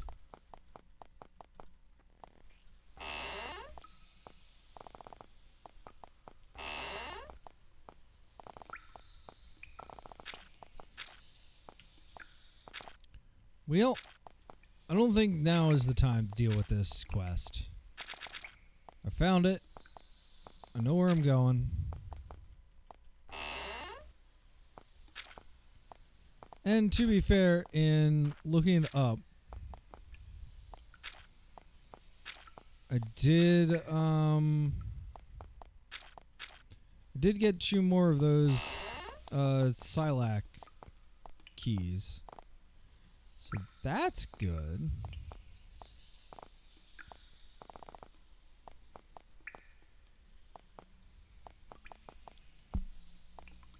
I don't think I've found the key to any of these doors.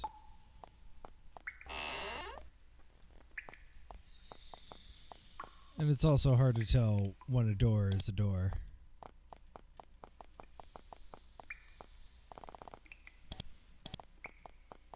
And I know it's when it's not ajar.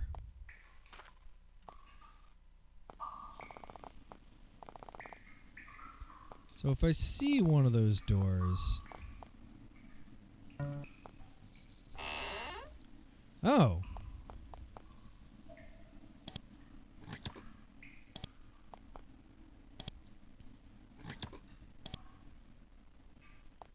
Well... they can't all be that, can they?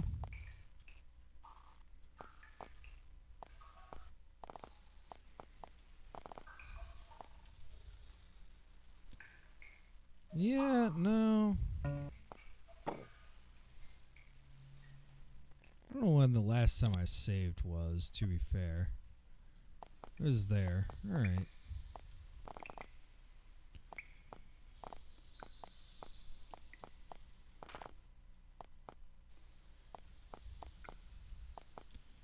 So we are rocking, we are rolling. We need to get out of here. This is not helping, but it's also not helping. So, okay, with just trying to find a way out.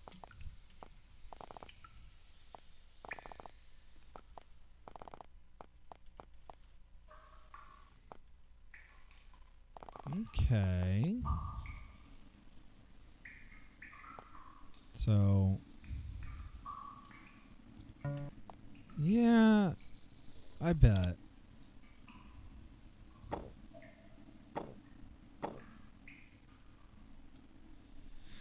One, 3, and 4.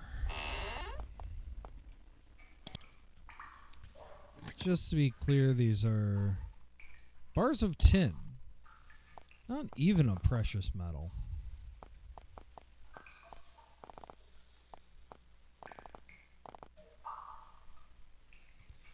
Okay. What do we have here? Nothing.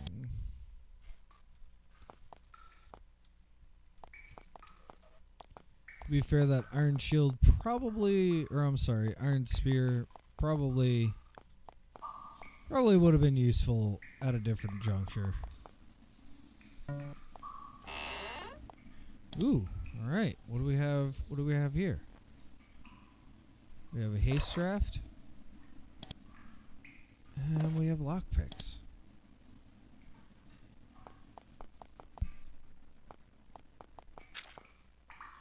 Okay, I mean, I won't lie. I would not mind.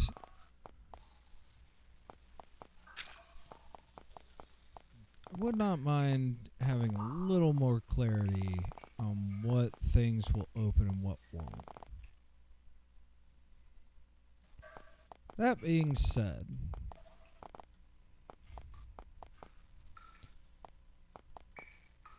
it does lend itself to having a pretty clear set of, like,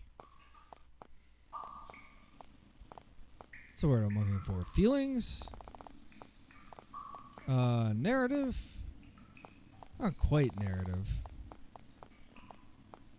It does feel good. Okay. Well, that's interesting. At some point, I will need to find the fairy fire, fairy fall, whatever they want to call it.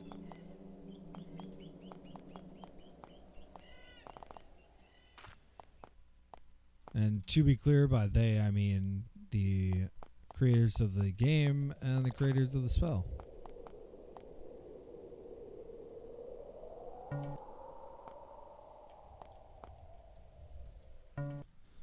Yeah, I don't know.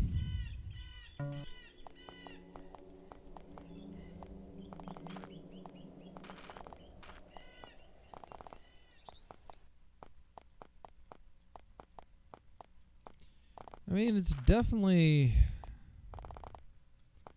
interesting.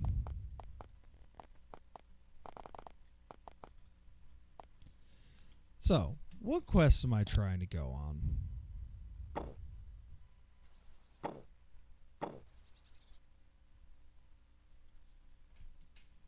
One of them asks you to travel to a druid temple to the north.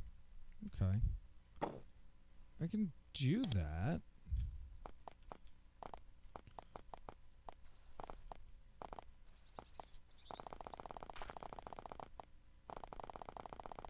But I do want to find these witches again, so I know if I'm going the right way. That is not the right way. So yeah, that big center area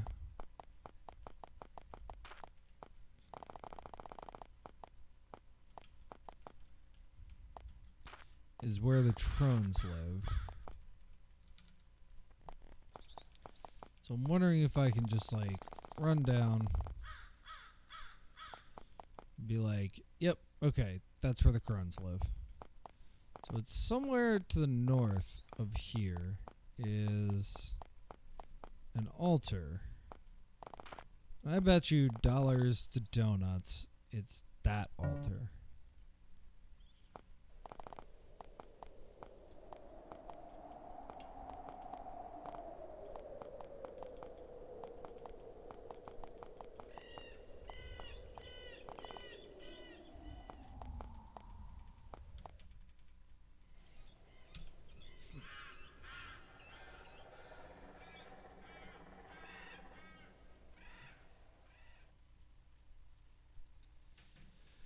Sorry, I was just taken away to think for a moment there.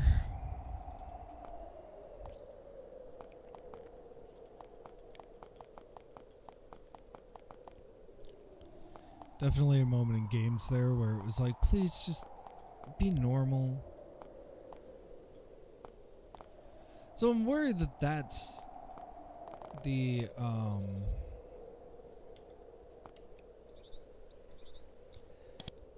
the location of that quest. I just can't get to it.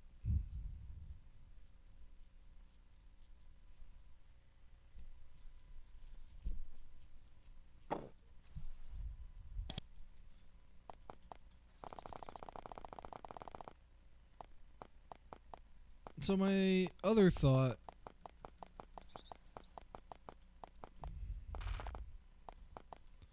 my main thought is that, whoa, oh hey, it's that guy. It's exactly who I was looking for. So I'm not sure if I have done 5 or 10. No, some shades still remain. So I bet that there's shades up to... Ooh, now we're talking. When you reach the shore, you notice a large, ugly fish swimming to the west. It's moving along the surface of the water. As it bobs along, you realize that it's talking to itself. It says, 3 wishes. What was I thinking? It ignores you as you pass it.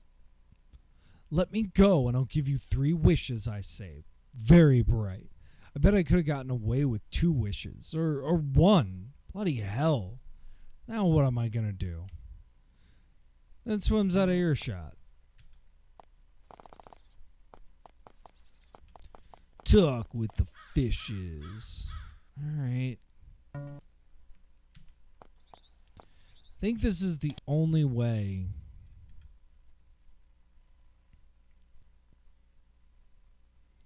Yeah, Shadow Valley Fort south, Ruin Hall south, Nethergate north.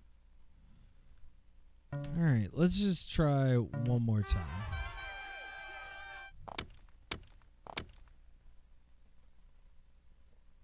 Alright.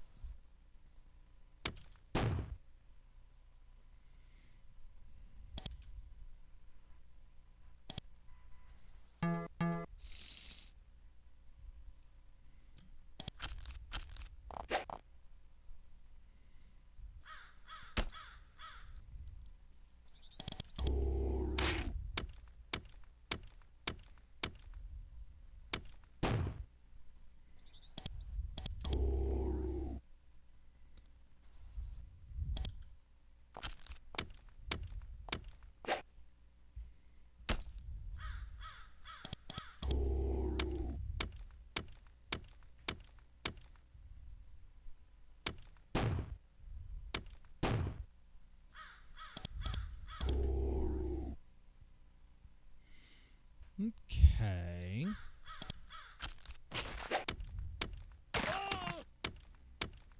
It's okay, we can survive this.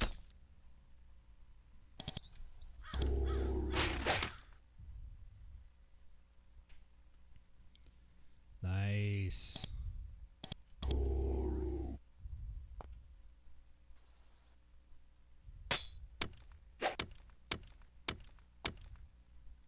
Oh, I miscounted. Well, that's fine.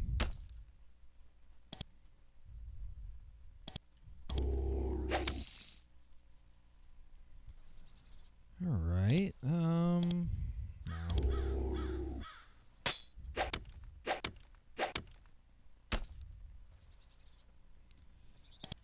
Wheel.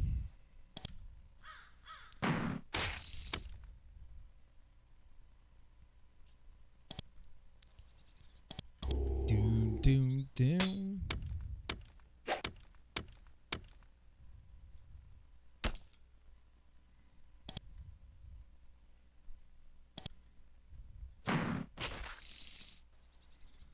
All right.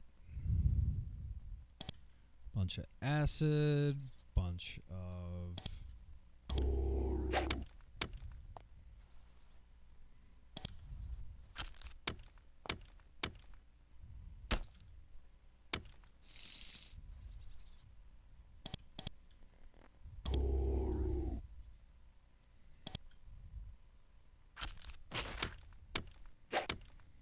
There we go.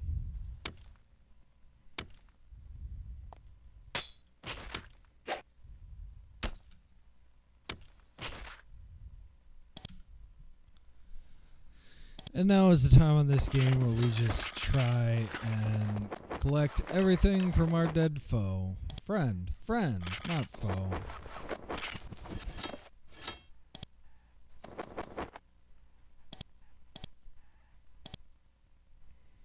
Alright. That's right, getting is on a person-by-person basis.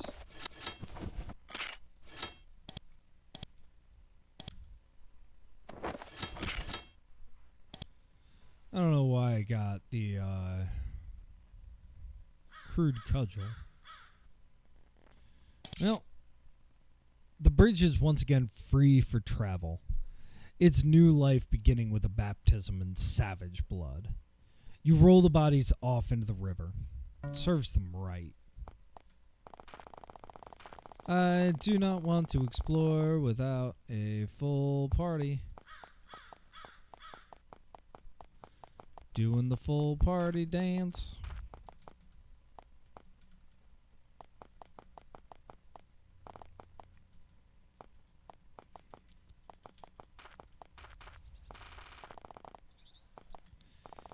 Just trying to... Whoops. Giant spiders. Is that so?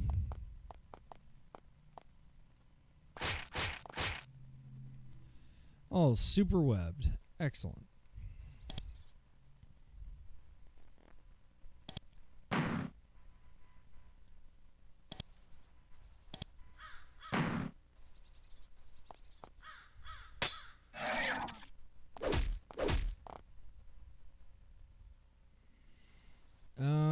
Okay. I'm sorry I've been so quiet. I'm just kind of chilling and thinking.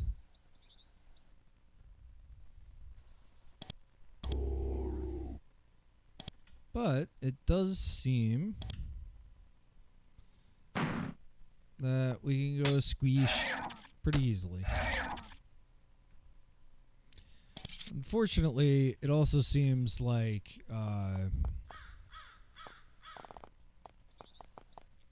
what's the word I'm looking for? That the overall concept is a bit odd.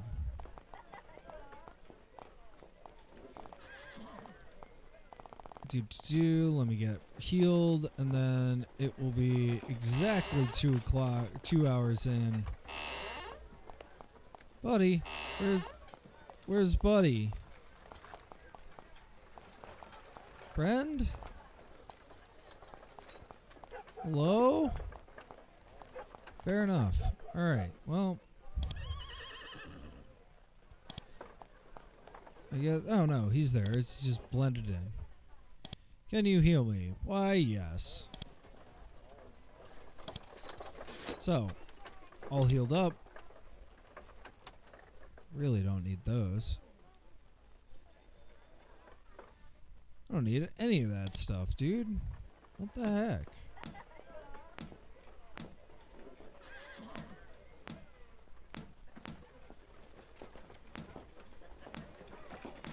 Pants. Cannot forget pants.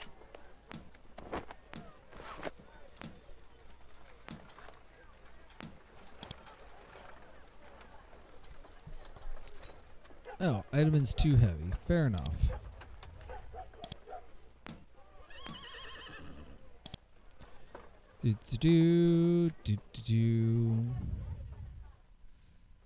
So, I'm going to take a streamer break while we listen to the dulcet sounds of a busy fort. I will be back in 10 minutes. Thanks for hanging out if you're hanging out.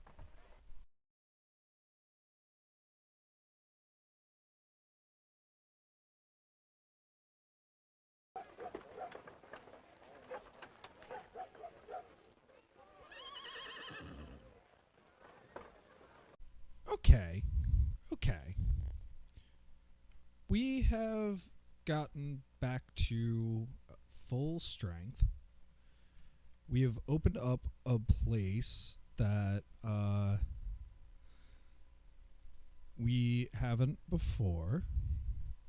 So let's go that direction.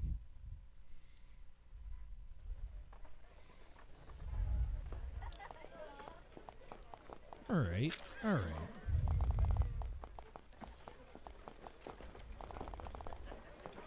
So we gotta go north.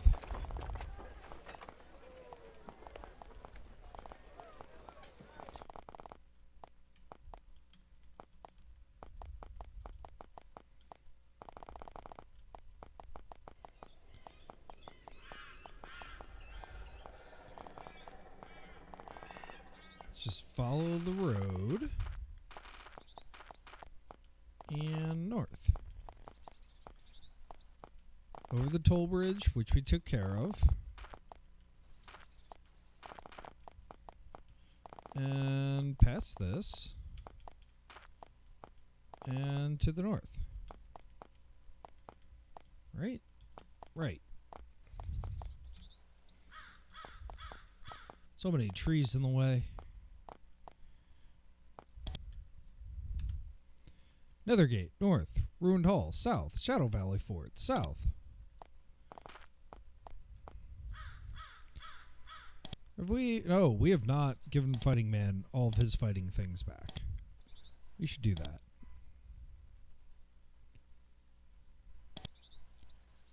Please tell me I didn't lose all of it. That would be very sad. There we are. Okay. Whew. I was a little worried there.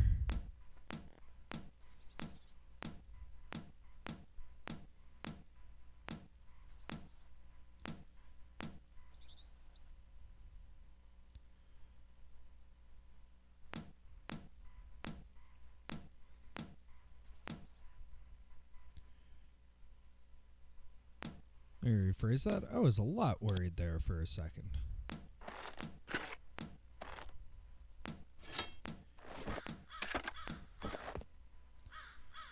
Okay, that's pretty good. What about bracers? No, we definitely want the strength bracelet.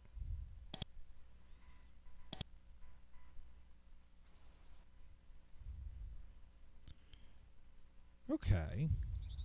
And then what is this? Silax Wisdom Rock. Let's save it. What does that do? No, you is smart. Okay. So this is all new area. So let's just explore. You're deep within a heavy, shadowy forest. You start to notice a new feature frequently showing up in the undergrowth. Bones. You look closer. There are skeletons of wolves here, all over the place. Some of the bones are broken and show signs of weapons and teeth marks. Others are unblemished. All the skeletons have been bleached white by the small amounts of sunlight which slipped through the trees over the years. You start to hear the howling of wolves. Lots of them. The farther in you get, the more howling you hear. The sounds of padded, stealthy feet reach you from the undergrowth. There are soft, angry growls. This forest is getting more threatening by the minute. You may want to turn back. Well, that's a reason to save, if nothing else. As you penetrate farther and farther into this dark forest, you see the bones of more and more wolves. Some died by violence, some just sat down and expired. Their skulls watch you mutely as you pass. The howls of wolves in the distance die out. You start to notice many pairs of eyes watching you from the underbrush. For a mile, packs of wolves track your movement. Then a group of them runs out and attacks you. Let's wait and let them all come to me. They all die pretty quickly. Okay. Well, let's Serpent Fang the ones in the back.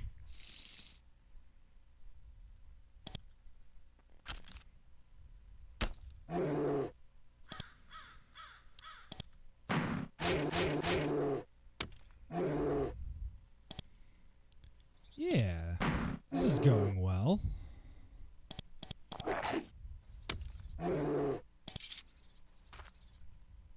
The wolves are tracking you again. Even though you've killed several of them, they really don't like your exploring here. After a few minutes, a pack of particularly large and nasty specimens come after you. Oh. Oh, okay, that's a big one.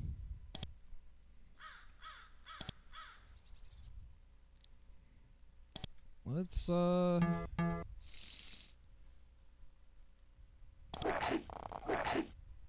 yeah, this is not quite the same.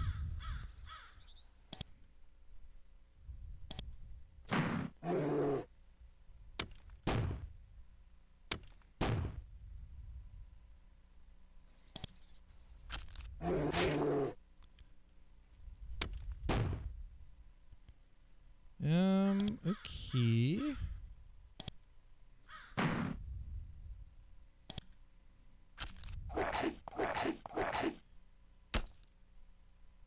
They are squishing me a little bit. Not too bad. Not too bad. Okay, that one on the other hand.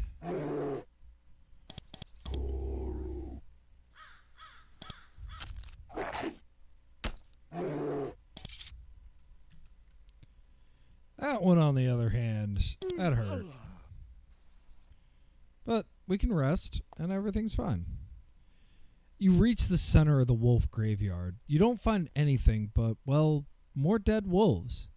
There must be something more interesting here, but you have no idea what to look for.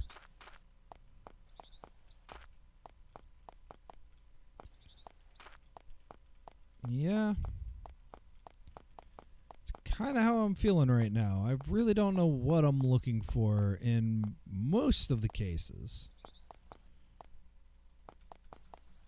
It's the Black Fang Woods. It's kind of cool.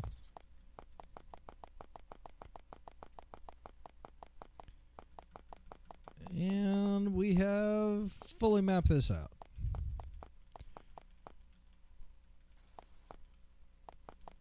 Cool. Moving on up. You almost walk right by the old man sitting at the crossroads. His raggedy gray cloak made him look like a big rock. He gets your attention by shaking his begging bowl. The 2 copper coins inside slink together pitifully. You walk up to him, close enough to see that he's quite old and completely blind. He holds up his bowl. Alms for the blind? Please help me. Just a few coins? As you try to decide what to do, you notice that the beggar is wearing a necklace. It's a thin gold chain around his neck. Could be quite valuable. That is, quite valuable if you took it. Alms for the blind? Now let's just give him some coins. You drop a few coins in the man's bowl. Thank you. Thank you. Good luck in your travels. He gets up and starts to shuffle his way north, finding his way with a short stick. Ooh, spooky. Alright, Nethergate is to the northeast, and we're near the Goblin Marshes.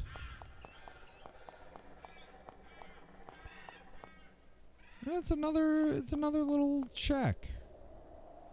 You think someone would be mad to build a hut so near land infested by creatures as ugly and vicious as goblins. Yet, here one is. It's quite nice. Lots of flowers and herbs in the garden, and the home is nice and spacious. Of course, it could be a trap specifically designed to ensnare adventurers such as yourself. Only one way to find out. Let's approach. You walk towards the hut, but before you get there, a small, withered woman walks out of the entryway. She's ancient. She might be as old as 40 years. She moves forward until her milky eyes can make you out. Hello. Well, welcome to my hut. I hope you mean no harm, for then you will come to none. I am Alana. What do you wish? You ask what she's doing here. Ah, me? I'm a creator of healing crafts. I've spent many years studying the arts of recuperation from the beings of Shadow Vale, and I can create many wonderful things. You seem confused about how I can live here. The goblins to the north are quite taken with me. When they fall ill, I am their best source of restoration. Thus, they look out for me. They're not evil creatures, just a bit crude. But I'm nattering on. Are you in need of quality, all-natural goods? That is what I sell here. Yeah, dude, let's shop. Ew, an invulnerability draft. So I have 1980 gold. What kind of stuff? Improve health circle. 3,900. I don't think so, buddy. What? An invulnerability draft? Yeah, absolutely. Everything else can... That's fine.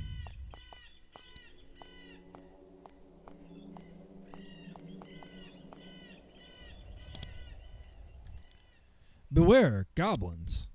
Okay.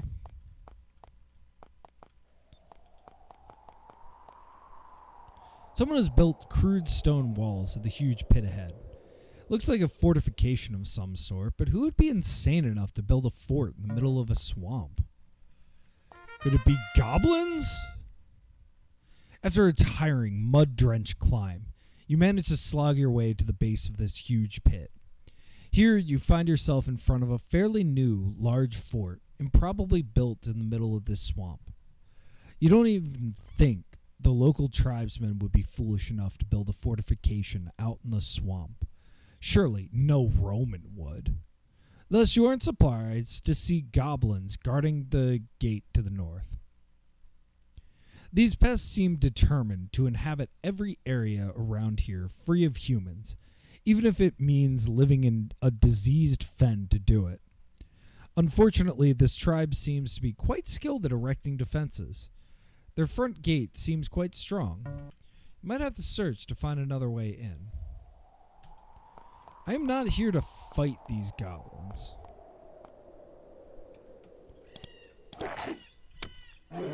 In fact, I'd rather not. Ow, ow, ow.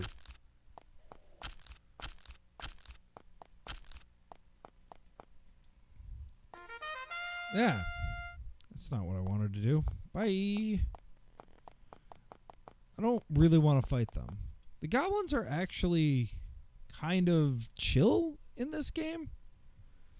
A small, clumsy group of goblins decides to ambush you. They have exactly no idea what they're getting into. Oh, I mean...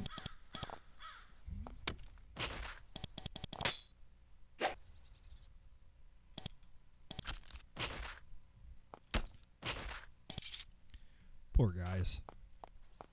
They didn't really deserve that. Oh my gosh, is this the hut? Is this the hut to the north that I've been looking for all game?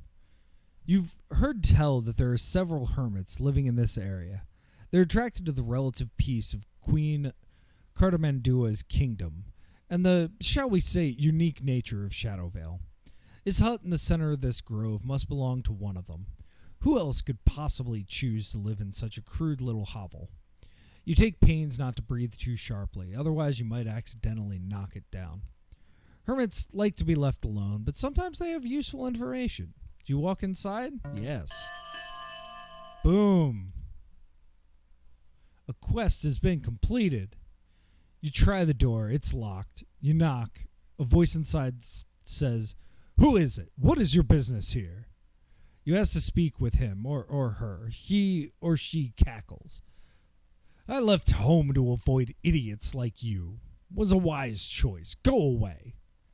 You pull out the message the other hermit gave to you for delivery. "We have a message for you." After a moment, the door cracks open and a grimy hand pokes out.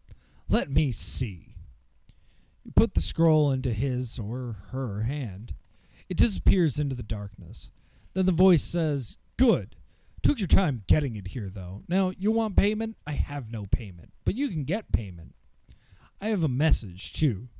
Take it, and you'll get paid then. You get what you deserve. Will you take it?" Yeah, sure. A sheet of papyrus slides under the front door. You pick it up and inspect it, but you can't understand any of the writing. Take it west, far west, near Goagnar, whatever that place is. Friend in black hut. He will not answer. Slide this under the door. He will give you good payment. Short pause. Now then, go away. Okay. I need to go to Goagnar. Again. So I don't know if it's a positive or a negative thing that that we're traveling this map so much, but it's interesting. You stumble onto a Nethergate watch station. Several savage warriors are crouched among these boulders, watching you. Now that you've spotted them, they feel they have no choice but to attack. Oh, oops. Hi, guys.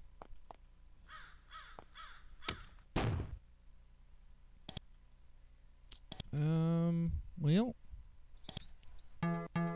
Let's cast Serpent's Fang. Ow. Let's heal.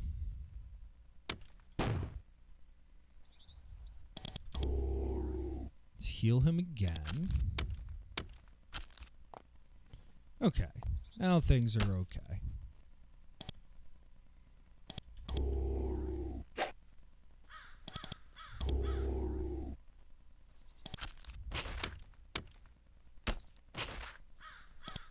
Nice. That was easy.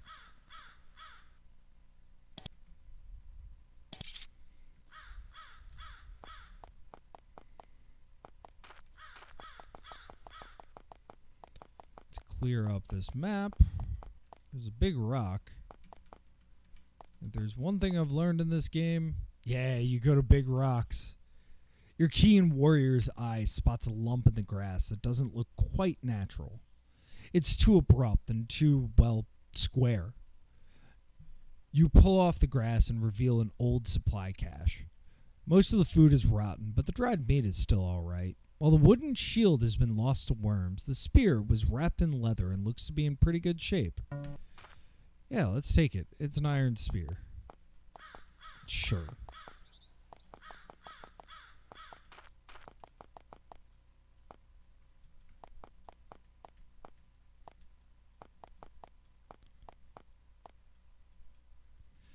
You find the remains of a hastily abandoned Nethergate watch station. The sentries must have spotted your approach and ran back to the hill fort to tell them you're coming. Not here to attack. And another circle of rocks, another thing to always check. The bloodstains and churned earth from a recent battle are still here. The bodies have been dragged away, perhaps by humans, perhaps by hungry wolves. Big just burnt out spot. Ooh. You find a tiny, shoddy, miserable shack sitting among dung and trash in this grove of trees. There are a few goblins sitting in the filth in front of the shack playing dice. You walk up to them, trying to ignore the smell. The creatures look unconcerned by your approach. One of them points at the piles of coins they're gambling. Looks like the standard bet is 5 coins. Another says, "Human? Ah, come. Sit. Play dice. Sit? Yes." Hell yeah. I win 5 gold. You roll a 10. They roll a 6. Fun. Cute. Oh, I don't want to attack these goblins. They're just goblins.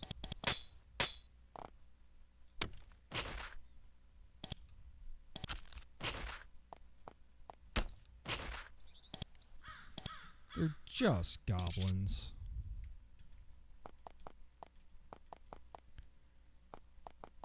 Can I just ignore them? Ooh, what's this? Galag Trav. So it looks like these are all goblins. I mean, how early are you supposed to do this? Suddenly, your skin starts to tingle. You feel the strong desire to enter a small warren in the middle of this field of rocks. You realize what's going on. You must be near one of the skulls you volunteered to find. Do you enter the warren? Yeah, let's enter it. You enter the warren and find a big burly goblin, weapon ready, watching you. The skull is on the ground in front of him. He kicks it towards you. You retrieve it. As you bend down, the goblin begins to shout. I know why you here. You want skull. You want me. You want make me pay. Me no pay. I die first. It attacks you. I don't want to kill you, bro.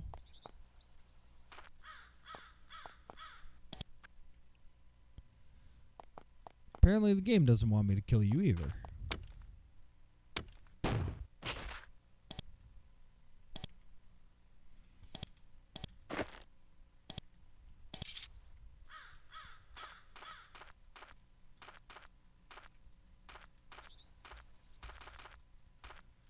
I don't remember these skulls that I'm supposed to get.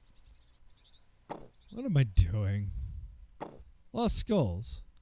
Oh, it's the witch. Okay.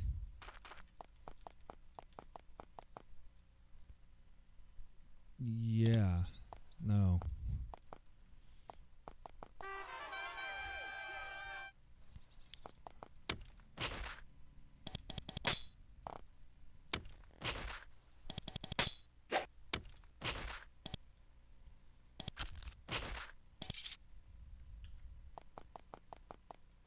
So, I'm not going to go to that city quite yet. It's an old trash pit. Someone has been using this pit for their trash for many years. You practically have to wade through the refuse to look around. As you explore, your skin starts to tingle. You find yourself irresistibly drawn to one particular pile. You poke at the trash and reveal a terrified goblin, holding a large fanged skull.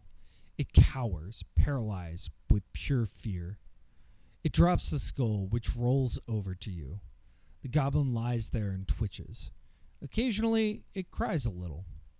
You pick up the skull. Yeah, I'm going to leave.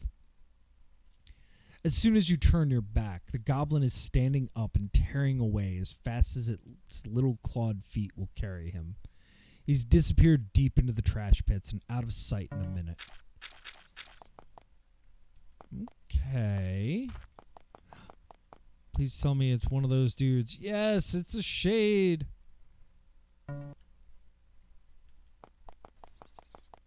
Okay.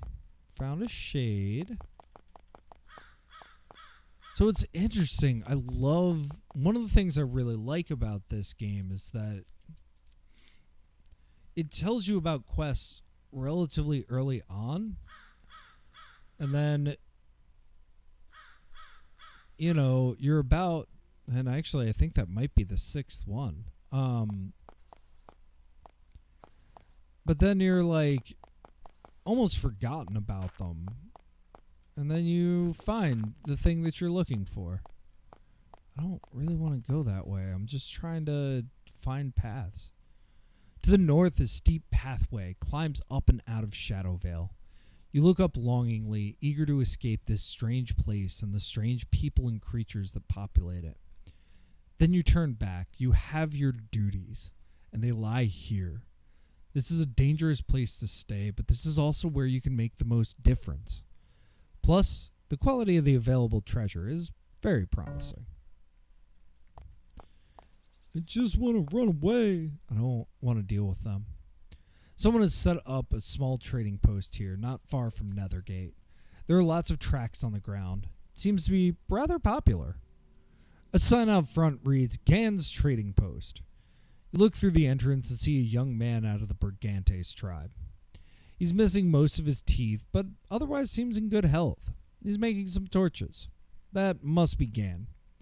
You go in and do some shopping. If you're in a sinister mood, you could loot the place, although such an act might have very nasty results in the long run. Now, let's be friends. You enter the shop and Gan, the proprietor, walks up to greet you. Glad to have some customers, he eagerly shows you his wares.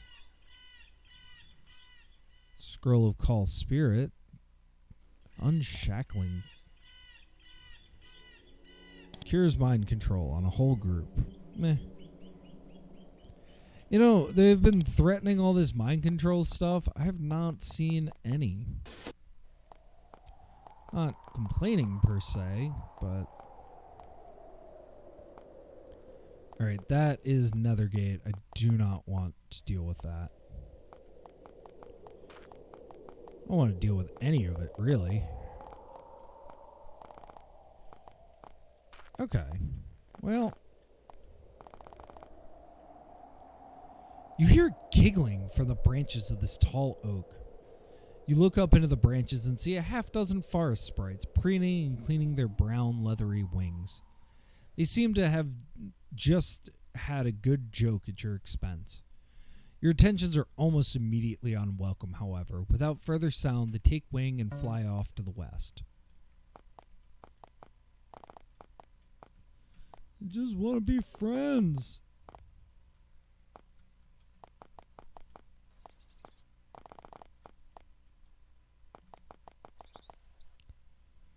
No, I don't want to talk to her. Okay. Well, there's the Goblin Hut. But what I really want to find is the witches. Buddy.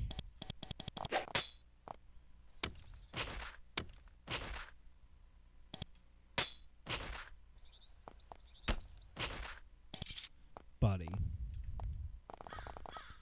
You don't need to attack me.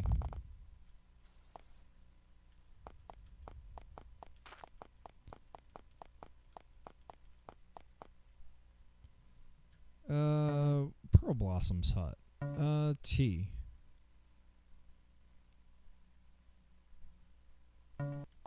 Don't learn anything new, but nice tea. I believe I have definitely stopped there before. So does it tell me where I need to go for that? Lost Skulls. Northeastern Shadow Vale.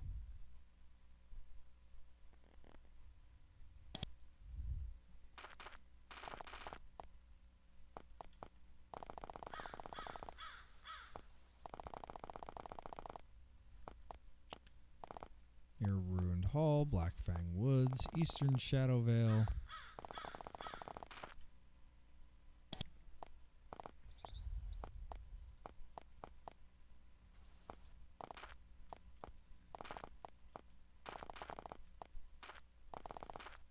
A ruined road near Nethergate.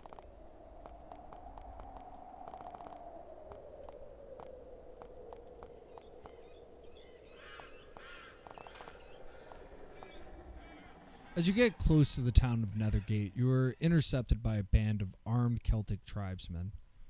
Normally, when confronted by a Roman patrol, these warriors would meekly step aside, letting you pass. Apparently, no one told these barbarians about it. When you get close to their village, they draw their blades, scream, and charge. Oh, I have not saved in a while. Oh, I have not saved in a while.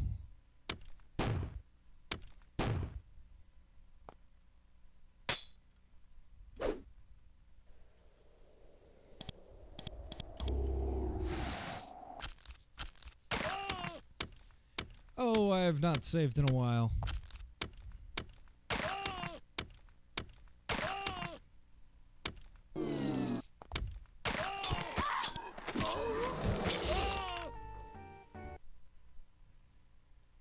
Oh, I have not saved in a while.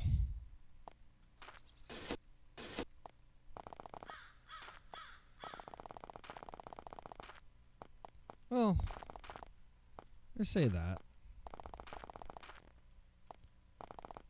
Everything's mapped out, though. So, let me just double check these, Nope, I've definitely been here already. Okay. Well, good. Then I didn't save too unrecently. I'm not here to mess with people. I'm just, you know, exploring.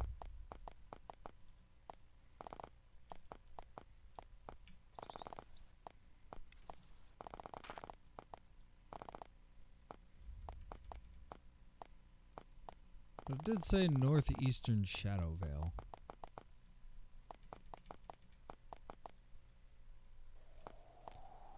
That's the southeastern Vale. So maybe it's just north of the wastes.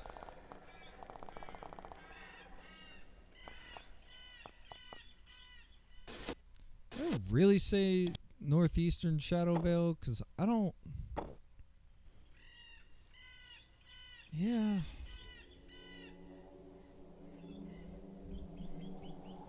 Maybe it meant northwestern Shadow Vale. It's just a typo.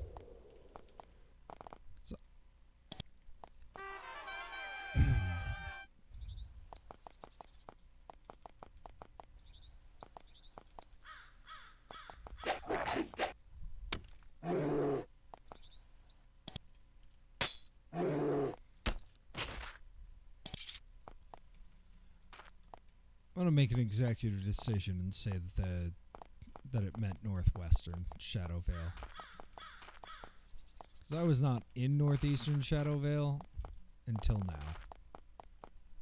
Spire Woods. Northern Shadow Vale.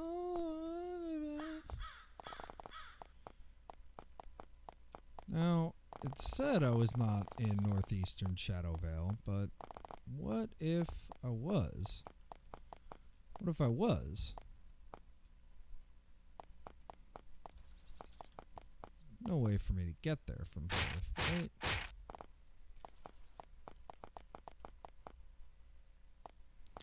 It's the Veil of the Shroud.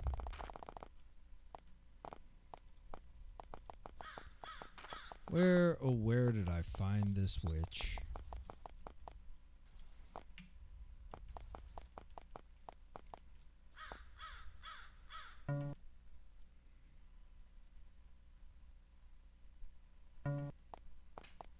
That was where I learned Stone Guardian.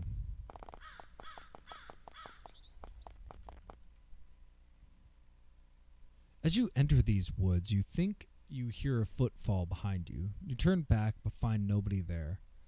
Someone might be following you, but you can't be sure. Oop. Well, alright. Four I might be able to do.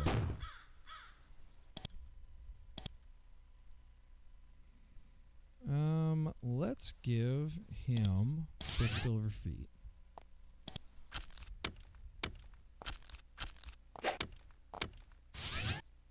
Good.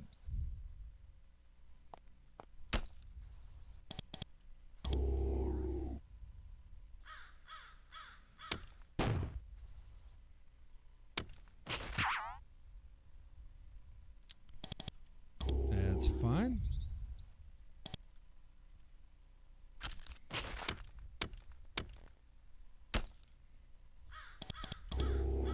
All right.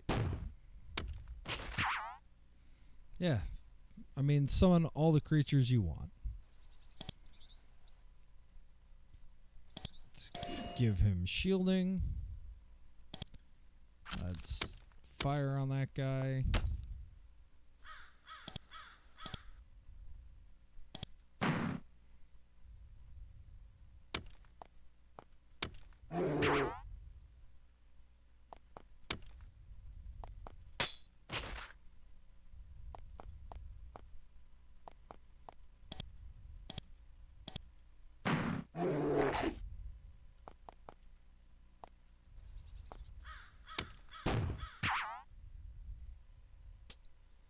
Well, that was just lucky. Lance of Fire.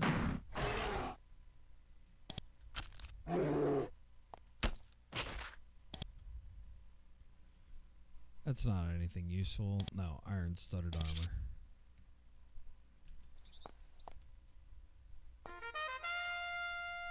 So where... Oh, this is the temple! You enter the temple of Brigantia, the goddess of the Brigantes tribe.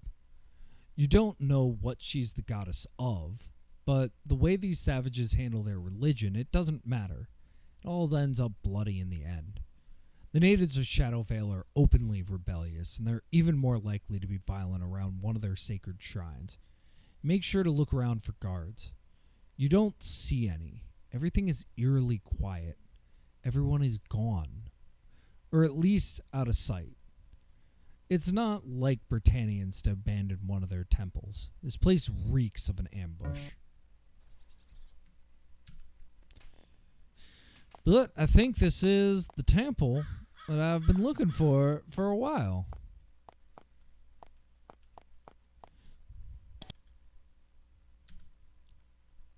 You think that you have detected a trap. Disarm it. Ooh. Ooh. Gloves of the Fae. Herbs. A silver bracelet. Who leveled up? Rion. Good job. Good job.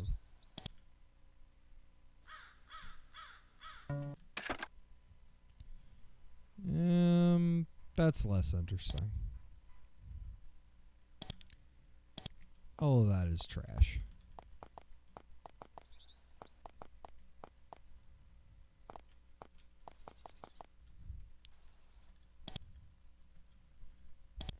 I don't need food per se.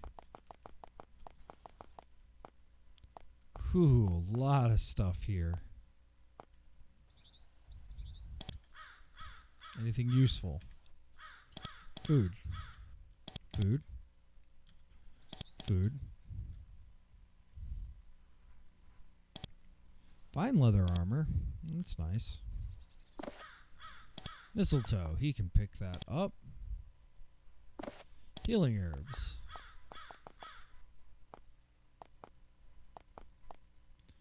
Yeah, why is this so empty?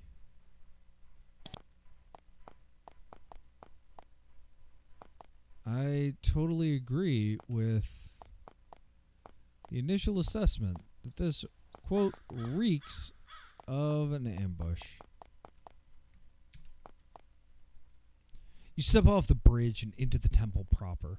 It's an ancient place, perhaps even older than the empire itself. To either side are two rows of huge stone pillars of an unusual, almost Greek design. The weight of these centuries is slowly crumbling them. At the far end, you can see the altar surrounded by small offerings. As you enter, you start to feel ill. Your stomachs feel like they're full of gravel, and your knees and ankles start to wobble under their own weight. You start to debate whether it's safe to go on. Then you hear a battle roar behind you. You look and see several Brigantes warriors charging from behind. You draw your blades, turn, and hear roars from behind you again. There were more warriors hiding behind the pillars. You're surrounded. You're going to have to fight your way out.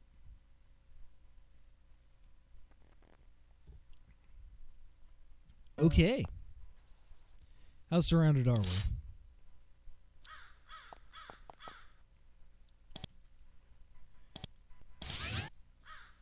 He's that guy.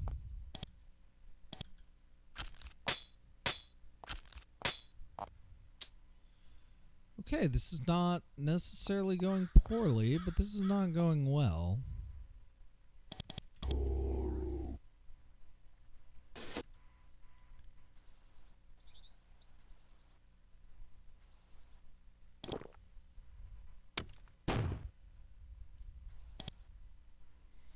Let's see if we can stack haste. Probably not.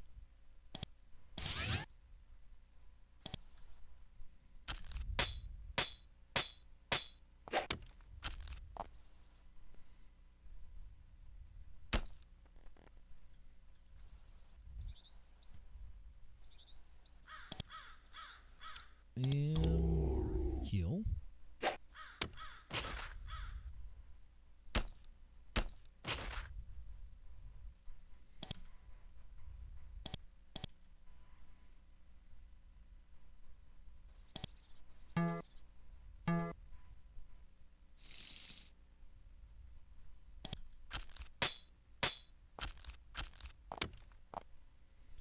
Alright, alright.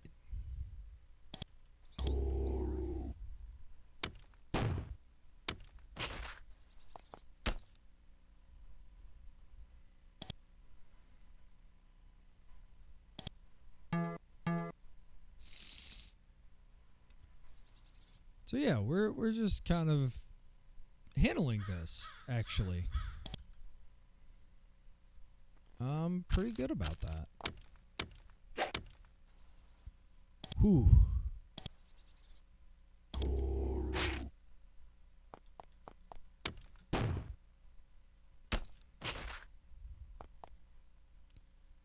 Ooh, what's that? I don't know.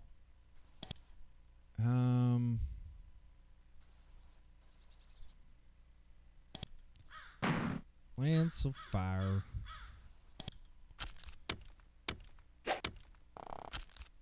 Oh, we've got more. Okay, but they're coming from that direction. That is doable.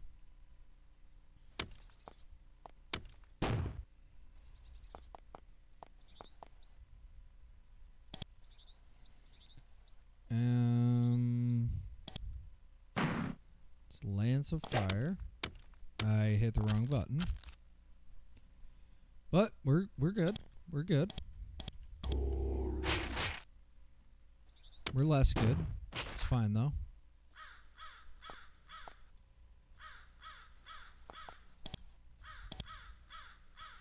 Oh, funny man.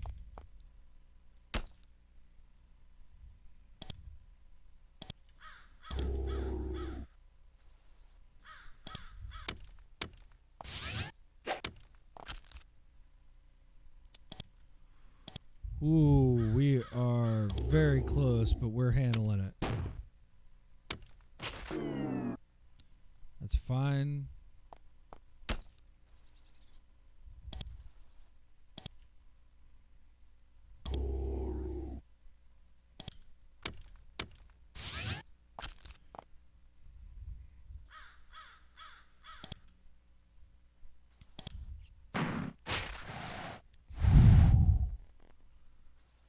Okay, we're surviving. Heal. Yeah.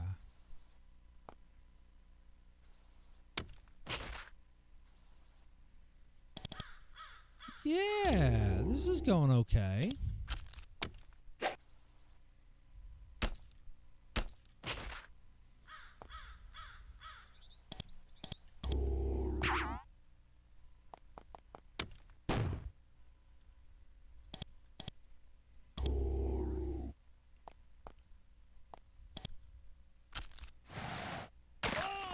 Ah. Okay. It's just Tippy. We can always run back. We actually have to run back anyway. So that's all good.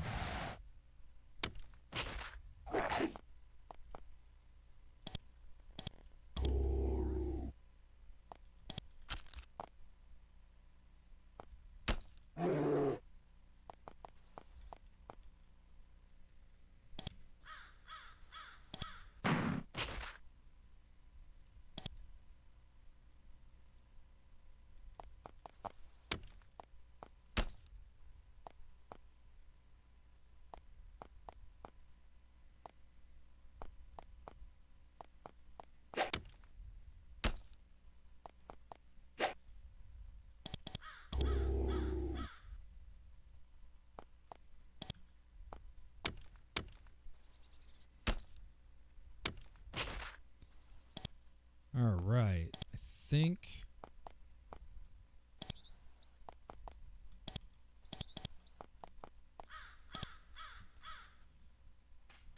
All right. No, I'll take that.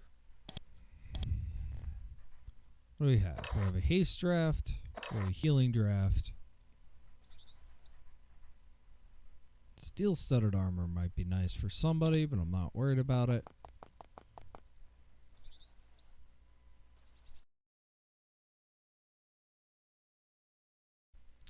Because what I am worried about is all this stuff. get some poor chainmail, a blessed dagger.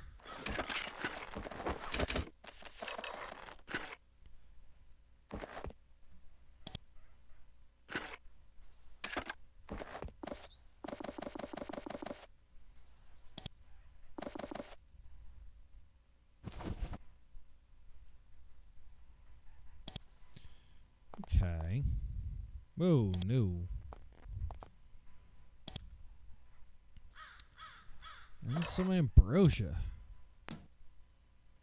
Divine protection. Okay. Well, we successfully dealt with that. What's over here? Nothing of use. Cool. As you get closer to the altar, you see that the locals have left a number of offerings around it. You see simple crafts, food, and other useful portable items. As you get even closer, the sickness that you're feeling increases. You start to feel woozy, and you're finding yourself not so much marching forward as staggering. When you finally reach the altar, the waves of sickness that have been buffeting you slowly fade. You've broken through. The dark magic of this place can't affect you anymore. You're free to look around. The altar itself is marble, beautifully cut and polished. It has a number of pastoral scenes and views of lakes and rivers etched in on its sides. Brigantia must be the goddess of farming or sailors or something along those lines. In contrast with the peaceful images on the stone, the altar still has smears of dried blood on it from the last sacrifice. It would seem that even benevolent goddesses need their occasional ration of gore. You would expect that the altar would have some sort of enchantment on it, repelling you or making you feel bad or something like that. No such thing is apparent. It's just stone. Simple stone. However, all of the altar's ceremonial trappings have been removed. No knives, no goblets, nothing. When the druids saw that you were coming, they must have spirited it all to safety.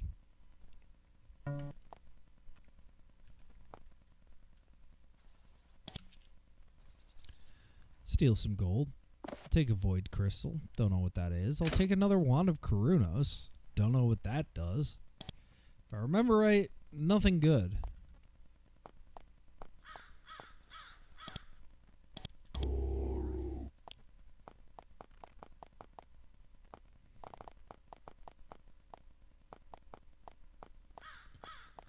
Sheep, cows. Nothing in their of use. Boots. Nothing in their of use. Big farmland. You stand at the edge of a large trench filled with bones and bodies. They were all thrown in here, largely intact and left to rot. Each died of a single wound delivered with a very sharp knife. They must have been sacrificed in the temple. The corpses are mainly sheep and cattle. Deeper in the pile, however, you see some bones that look different. At least one of the stone skulls looks human. The stench of the death pit is overwhelming. You can't bring yourself to get any closer. As you back away, you start to feel extremely ill. Okay.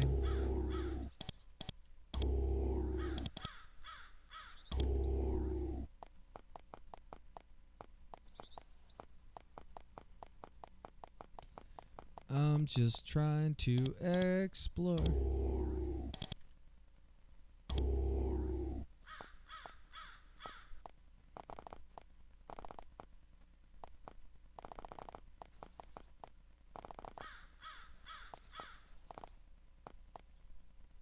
A shaft has been dug into the rich brown earth here, sloping at an angle into the earth.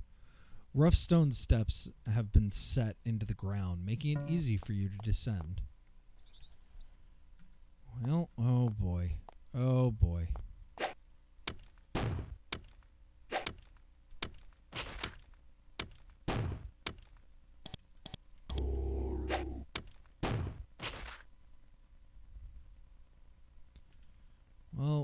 see how much we can do here. I am more than a little concerned about my health. That is for sure.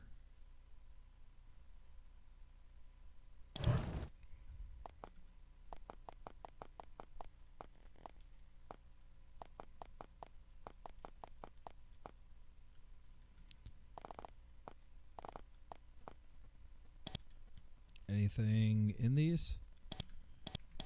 No. And by no, I mean absolutely not.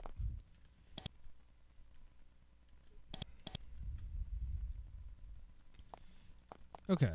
Well, cool. Just, you know, RPG instincts.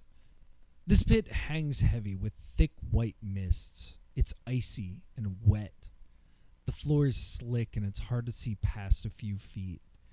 As you move carefully down the ledge, you notice that some of the wisps of mist seem more solid than others.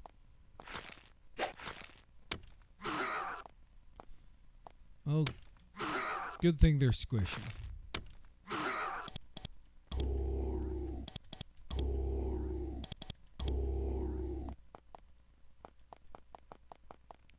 Ooh, a sign.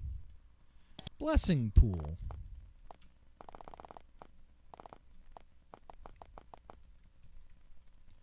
At the center of this beautiful tiled chamber, you find a pool. It's a smooth, perfectly round basin about 3 feet in diameter. The water is perfectly clear, about an inch deep. Around the lip of the pool are delicate mosaics. The first depict a druid standing at the edge of a pool. The second shows the same druid dipping his staff into the water. The third shows him showing the staff aloft. Perhaps you're supposed to dip one of your weapons into the water? Do you? Yes. You dip your blade into the water, hoping for a blessing of some sort. Nothing happens. The magic of this place probably doesn't work for Romans. I hope that's not also the magic of this place is bad for Romans. I mean, I would deserve it, but still. Woo! It's freezing down here. Even with the icy cold, the air still has the mild scent of decay. There must be corpses down here. Oh, must there be? You slide the stone lid away from the coffin, revealing the decomposed remains of some druid. There's nothing of value with the body. You slide back the lid. No need to let the smell get any worse.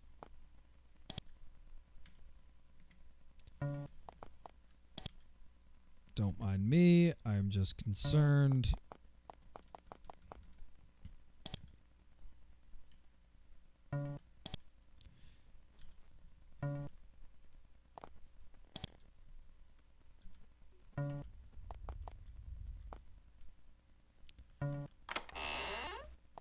Nice. Unlocking the door. Tomb of the Great Elders.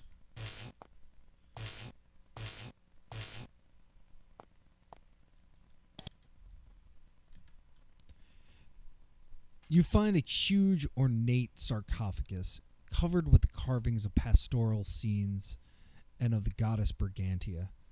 It's a beautiful piece of work and a great testament to the importance of whatever druid is interred here. The marble lid is a massive slab of stone, 4 inches thick. It will probably be very difficult to slide it off, but it might be possible. Yeah, open it. You surround the coffin, get a firm grip on the lid, and push. It doesn't budge. You get a firmer grip and push again, putting all of your weight behind it. The lid slides away. Suddenly, you find yourself shaken off your feet. The ground begins to quake and a ghastly howl splits the air. As you watch helplessly, bits of crumbled stone from the ceiling rain down upon you. Then the howl ceases and the quake stops. You heave sighs of relief, return to your feet, and look inside the coffin. It's empty. There's not even dust inside.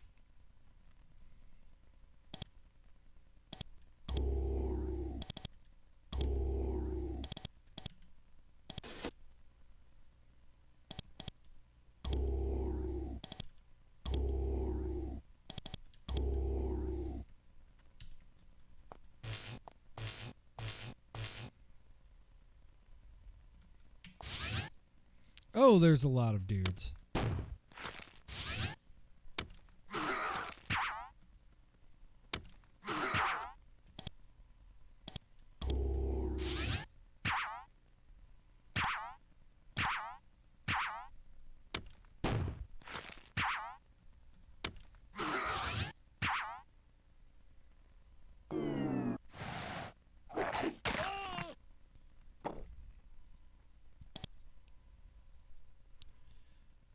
Oh, there's a lot of dudes. Okay.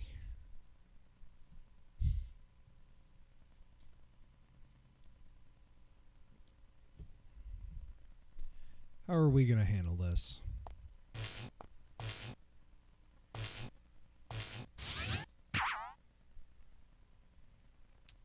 I think thing one.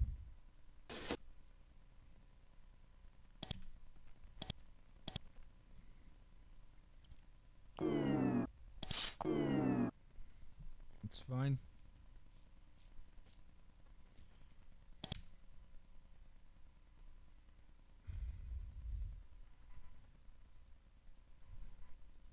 You know what? No.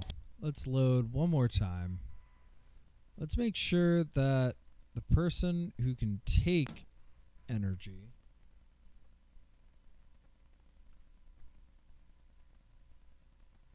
is getting energy. Sweet. Okay. There we go. That's good news. And let's go this way.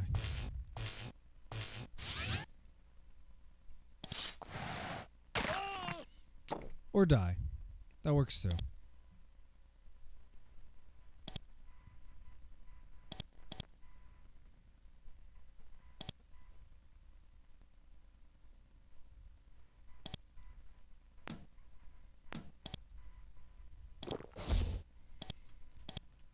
Let's heal up first then.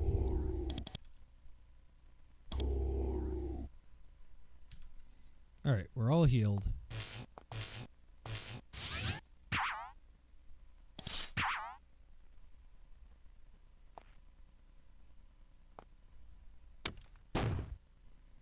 Nice.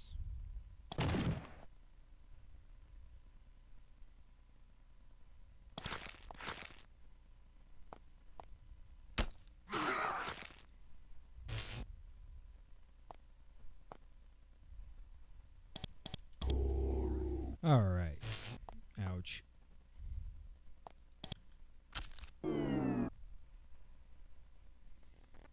So what is that? Oh, it's a lost soul. Okay.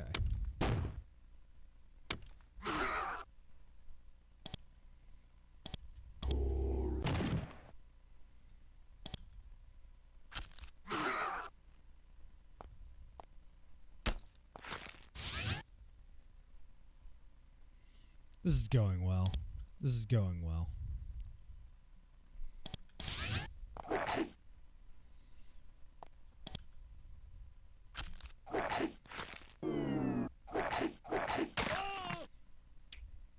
This is not going well.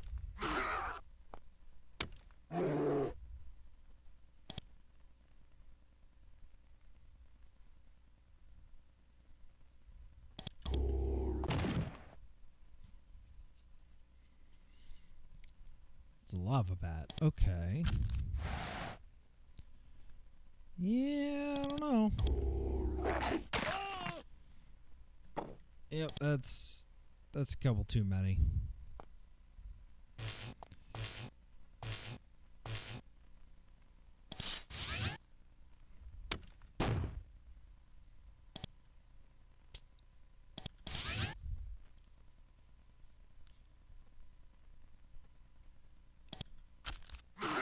All right. Let's you can wait.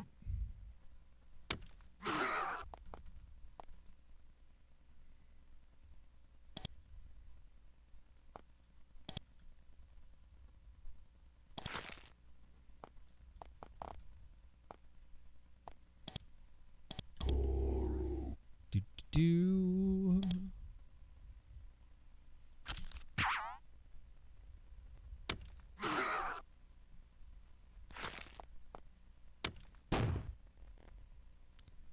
Do, do.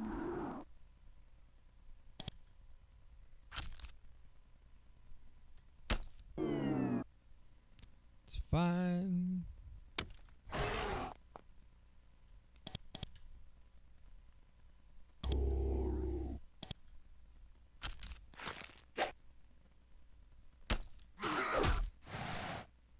Ouch. That's fine.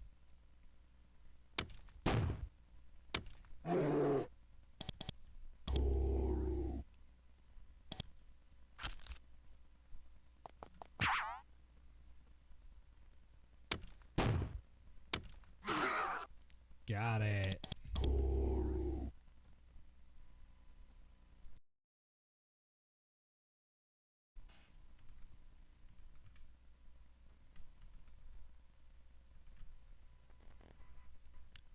All right.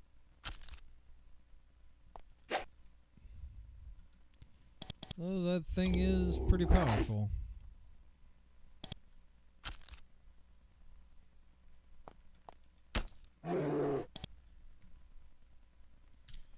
Okay.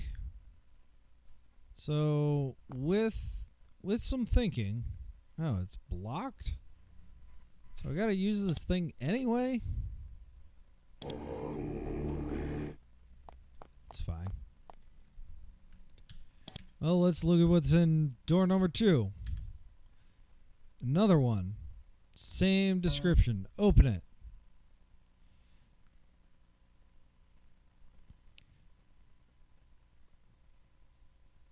You each take a firm grip on the stone slab and try to push it off. The brief quake loosened the lid. It actually budges. All of you synchronize your movements and push again, harder this time. The lid slides several inches, enabling you to look inside. The body has deteriorated into a skeleton, and his robes have rotted away. There's no gold or jewels. However, oddly enough, the crypt is lit from the inside. You look to see why and find a lit candle in the crypt. It doesn't seem possible. How could this candle have stayed lit all this time? It might be valuable. Silac's Eternal Candle. Oh my word, do I really have, finally, light whenever I want it.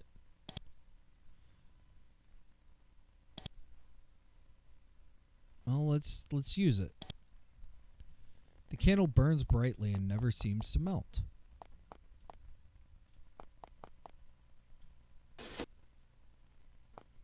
Okay, well, did that. Where to now? Let's go save. This way. All kinds of stuff. What do we got? We got first aid kit. We got a lamp. Oh. Character has too many items. Not that they're too heavy or anything. Just too many. Good to know. Bunch of papyrus sheets. Not useful.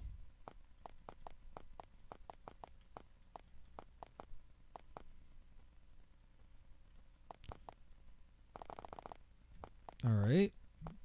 One last way to go. Druids are said to be the Britannians' holy people and chief repositories of learning. They are the storehouses for their histories, stories, rituals, and religious lore. However, they primarily have an oral tradition. The knowledge is passed on by word of mouth, memorized during long years in seclusion in holes like this. That's why it's so strange to find a library down here. The room contains long rows of shelves filled with vellum and papyrus scrolls. You pull one out and look at it. It's a record of tribal chieftains from centuries past. You look at another. It's about the death of some savage non-entity named Cuchulain. Well, whatever. It's an impressive library filled with native trivia. Still, there are a lot of scrolls here. If you look carefully, you might find something interesting. Are there a lot of scrolls here? A, B, C, H.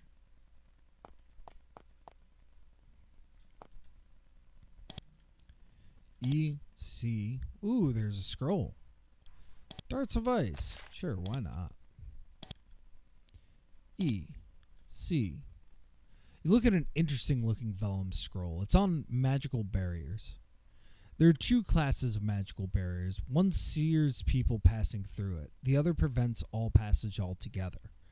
A certain craft circle spell will destroy magical barriers. There's also an item called a piercing crystal, which can do the same thing. I guess that's useful at this point, maybe? More things to read. Come on, give me something good. E, C. Scroll call beast. A. Among a jumble of crumbling papyrus records, you notice an illuminated vellum scroll, which is still in nice condition. The scroll contains a recipe, which has been filtered through the unhinged brain of the savage who transcribed it. Through careful inspection and filtering out of the more bizarre rantings, you make some sense of it. You manage to learn how to make woad, as if any Roman would use that barbarian concoction.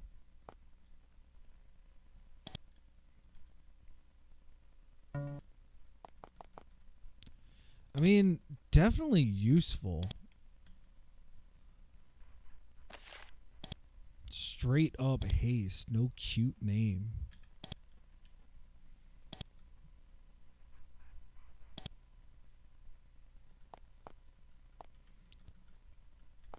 Okay. Well, yeah, that was definitely a useful run. What else? What else do we have here? Nothing. So there does have to be a way.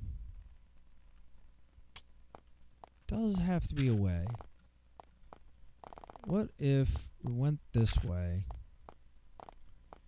and then just compulsively... No, we really can't. I was thinking maybe there's a hidden wall or something, but no.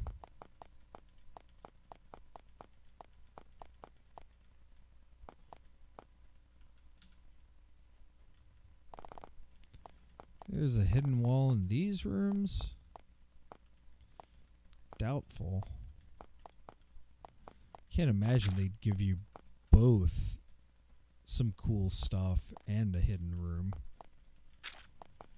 Okay, well, no dice.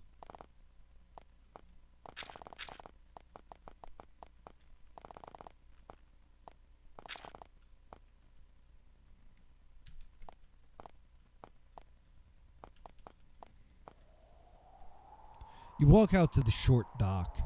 You aren't sure why it was placed here. There are no boats in sight, no sign that any are ever here. When you reach the end and notice that the water beneath you is unusually dark and still. As you look at it, it starts to bubble, only a little at first, then harder and harder until the lake is churning beneath you. This is pretty odd. Do you stay here? Yes. As the bubbling reaches a crescendo, the water rises up into a pillar in front of you. As you watch, astonished, it shifts and molds itself into the shape of a tall, thin, beautiful woman. She hovers before you, eyes closed. She holds her hand out, waiting for you to do something. When you don't, she opens her eyes. When she sees who you are, water sprays from her hands onto you and she sinks back into the lake. The water she sprayed on you starts to burn. Ow.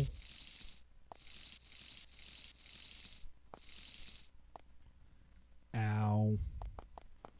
Well, let's continue exploring, I guess.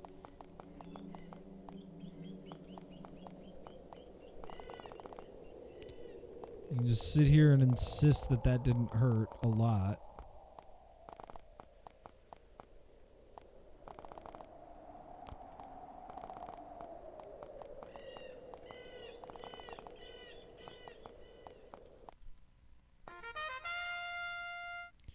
Boo-doo-boo-doo-boo.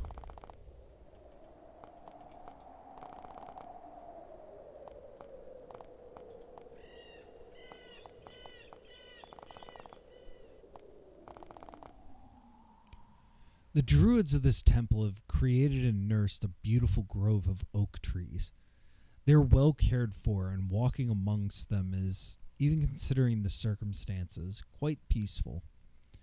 As you walk under the leafy cover of one of the larger specimens, you notice that there is a bunch of mistletoe growing on a low branch. Yeah, take it. Why not?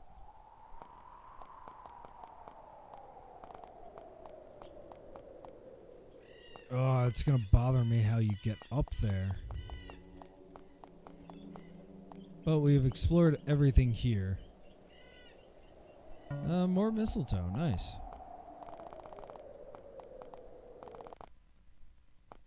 Well, that was definitely everything there. Nice.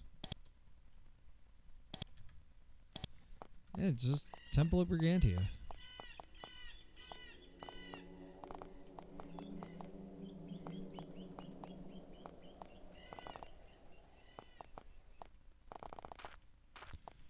Now, what was I doing before I was so rudely interrupted? By plot and solving quests.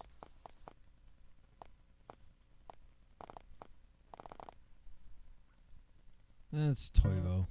I don't care about Toivo.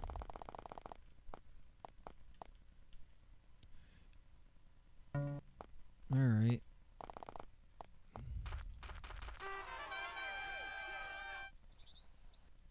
It's a bear.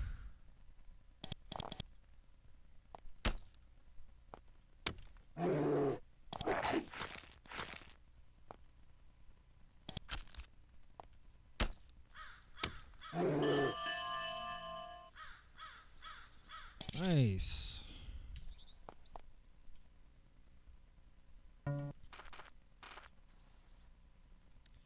It's the Faerie Bazaar. It's not quite what I was looking for. Northwest Vale. There's gotta be. Oh, it's a Formorian.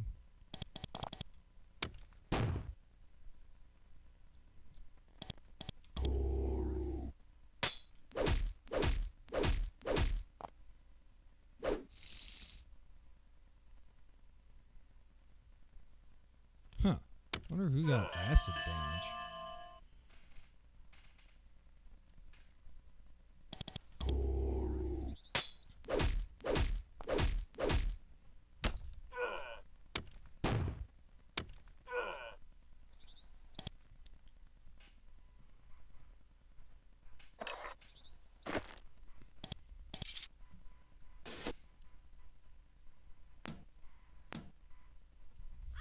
Nice.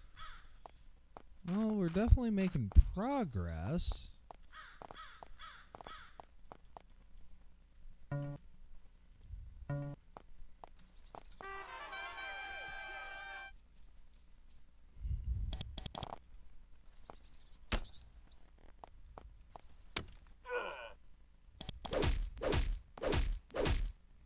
Ow.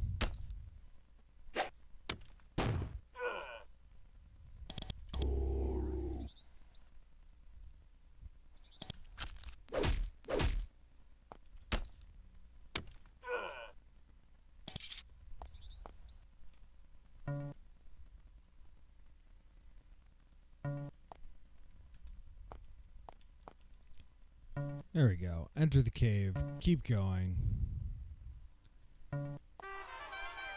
Oh, Basilisk. Well, let's just not. Definitely not above save scumming.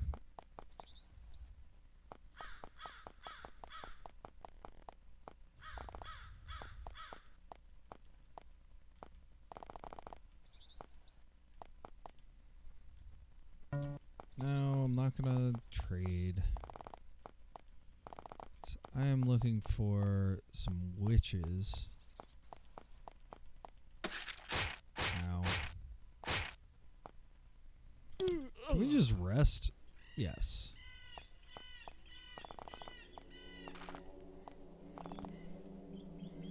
Yeah, take it.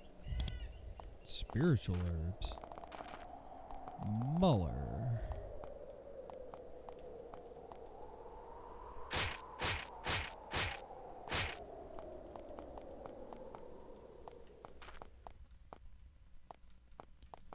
I wonder if that's our person. The witch's hut. Oh no. Wrong witches. Shopping. Oh, these are actually really nice. Bronze plate mail.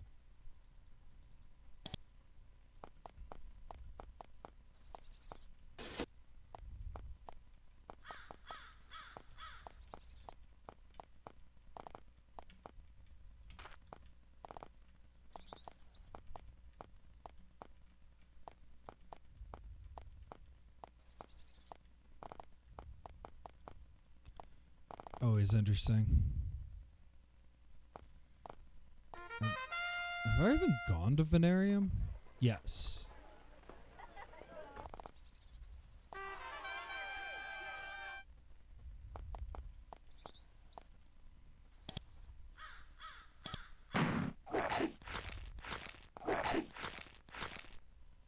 Ow.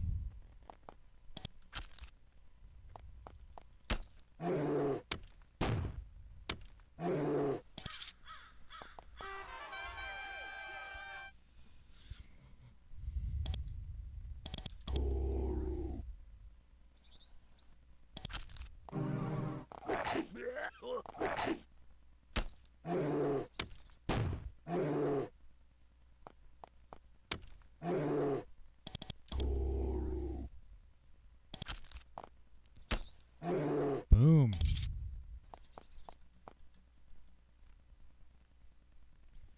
You make your way down this shadowy path. You hear shouts of alarm ahead. You move quickly forward, hoping to see what the problem is. What you see is an ambush. A tall fairy male, accompanied by an armed escort, is surrounded by several nasty giant spiders. They're predators, and they're clearly hoping for some fresh meat to add some variety to their insect diet.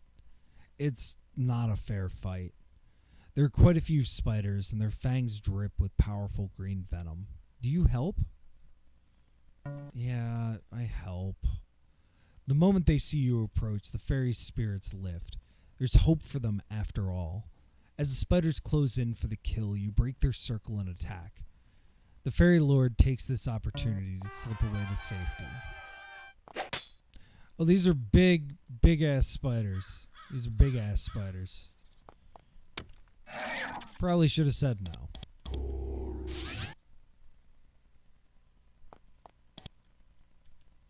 Oh, cancel.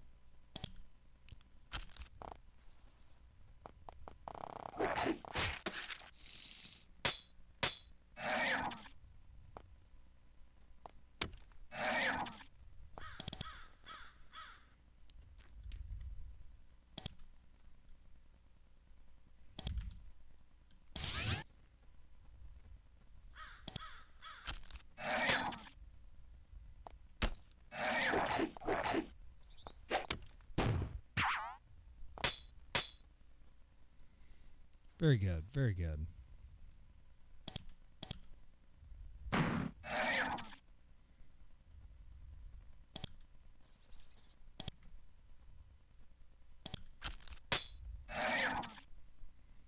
Very good. Nicely done.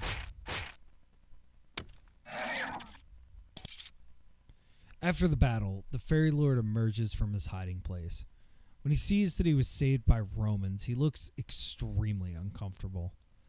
He nods his head, mumbles some quick, incoherent thanks, meets up with the remnants of his escort, and departs. It's fine.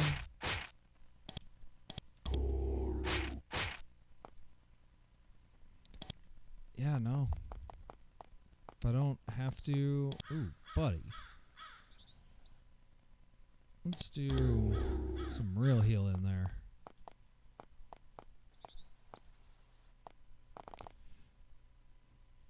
Thanks to your keen knowledge of tracking, you notice the faint wolf tracks around these bones. They're very hard to spot, but they're quite recent. You remember the shadow wolf Adams told you about. Maybe it left these tracks. You try to follow them, but after heading east for a few hundred feet, they fade. You may have to search for a while before they pick up again. You manage to pick up the wolf tracks again. They seem to be very recent, perhaps as recent as the last few hours. They're too faint to tell. The wolf was heading east, but here it turned north. You stop, even there's something up ahead. You have to look closely. Even though it's not far away, it's hard to see. It's a huge wolf, but it's translucent. It's as if it's only half there. Sunlight passes through it. It's not unaware of your presence. In fact, it's staring at you. As you look back at it, it tilts its head back and howls. It's a strange sound, like a breeze passing through a long tunnel. You may never be lucky enough to find this creature again. If you want to fight it, you'll have to do it now. Well, let's do it now.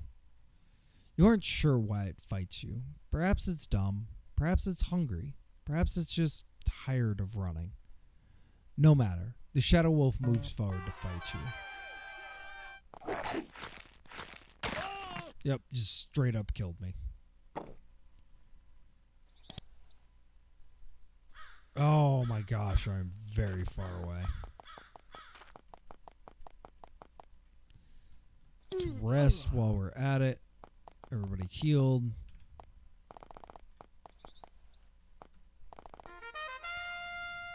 No, I don't really want to be in the Faerie Bazaar.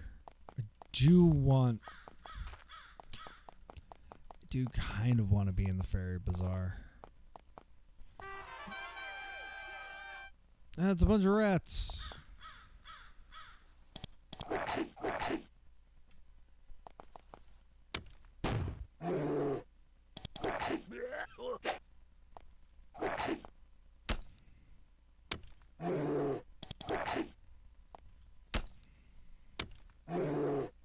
Perfect.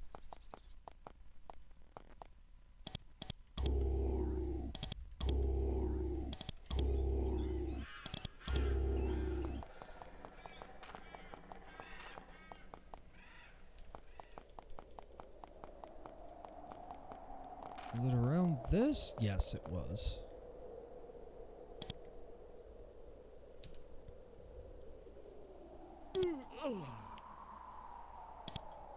Oh, monster's too close. I really don't want to fight anymore.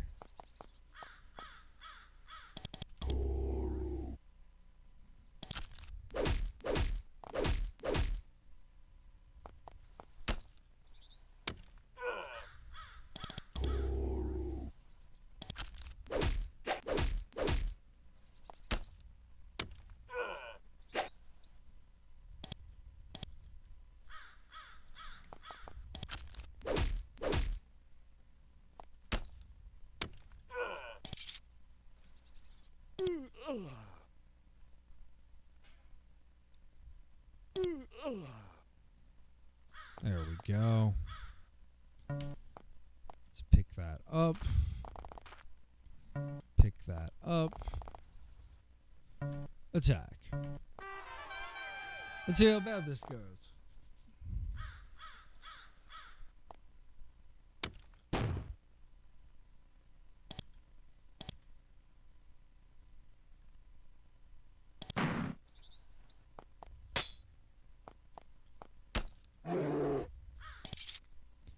As you clean your blades, the wolf dissolves.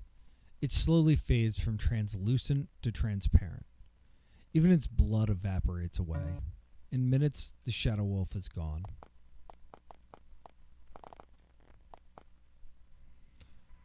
Now, I will be honest, I don't remember anything about this shadow wolf.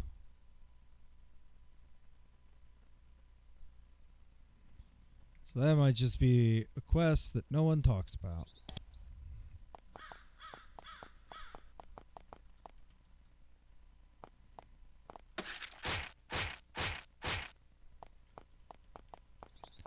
Still tickles me that the companion has the most health.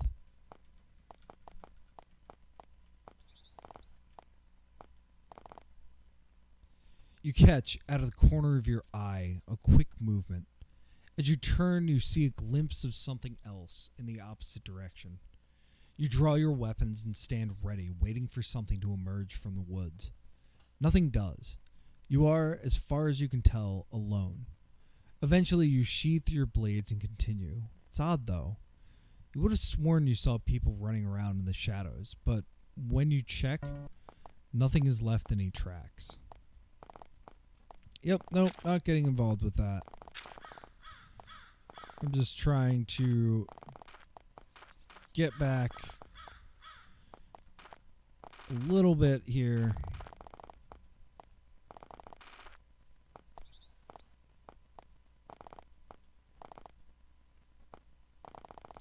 It's like, which way do I need to go to get back to there?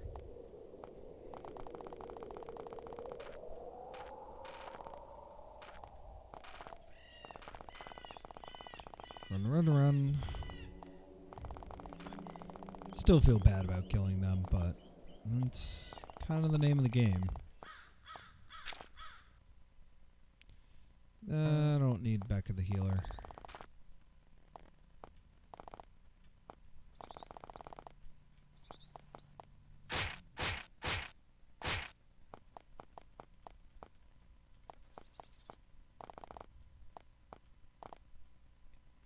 You find something. If you hadn't walked right over it, you might never have noticed it. It's a small ball made of crystal or glass or some other shiny, smooth, pink, hard, translucent substance. It's about 2 inches across and quite light.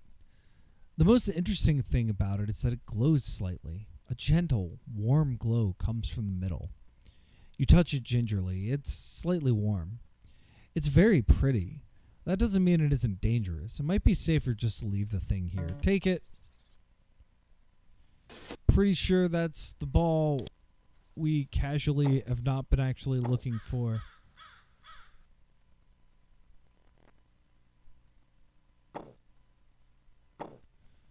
Glowing ball. Yeah. Oh, and there's the child. Okay. Wait. If we can successfully complete some quests here, I'll feel good about calling it a night. So we're going to do that. Because I am pretty sure that I have completed what I need to here.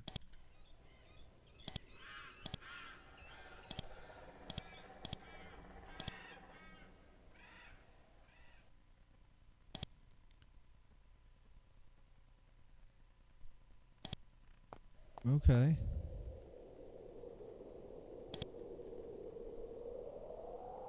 What mysteries will you reveal now?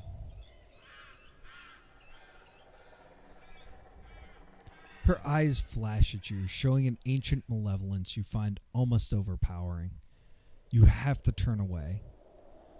You are not impressing us. You are not preventing the people of the Spire from assembling the gate. If you do not take care, soon all will be lost. Perhaps you should tell me more about what I'm supposed to do about the Spire. Soon, you must go to the Spire in the center of Shadowvale, where Silac and his minions have almost created the Nethergate. The way is guarded, but we can help you pass. Yeah, how can I pass? Silac has created powerful wards in the woods around the Spire of Ages. We are struggling to find ways for you to penetrate them. If we succeed, you may only be able to assault the Spire directly. Soon, that may be our only hope. Yeah, what do you know about Silac? She spits and grimaces, grinding her few remaining teeth together. Silak is the creator of the Nethergate and the architect of our disaster. We despise him, and we wish grisly fate upon him. Tell me more of the Nethergate. Ah, the Nethergate, the heart of the issue, the wound in our honor, the injury that must be healed. It is a portal through which the Cid hopes to escape. They hope to escape this plane and go elsewhere. What do you think of the Cid plan to escape? Ah, the dishonor. Our kind are the greatest, the wisest, the strongest beings who have ever lived. And we are fleeing. We are surrendering this world to the likes of you, you pitiful humans. How can we survive this dishonor? And for your part, Silak of the Spire has offered the Brigantes a trade in return for their aid in creating the gate. This should be of great concern to you.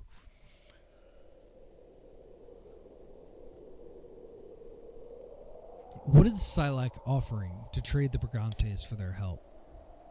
Silak has offered the local humans this trade. If they help him power the gate, the magic of the Sealy Court will be used to bring about the destruction of the Roman Empire. They can do it, have no doubt. That is the reason why, if you value your homeland, you must fight them. How dare you call we Romans pitiful, old crone? She chuckles, thoroughly unintimidated by you. Now, you should speak with vengeance. She has much to say to you on the subject. Okay. I guess.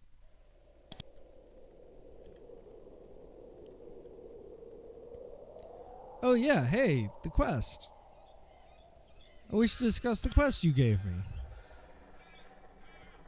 Oh, fetch the golden goblet from the temple to the north.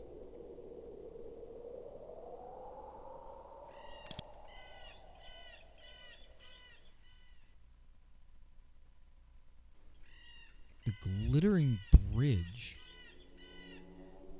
Okay, that's all for now. I guess I didn't do the right thing. Let's talk to Vengeance. What are you doing? What do you think of humans? What do you plan to do? You will lose if you fight us. What is your reward? Tell me more of the Nethergate. Okay, no. Fine. Bye. I don't know. It's to the north. You have to cross the glittering bridge. No idea, to be honest, at this point.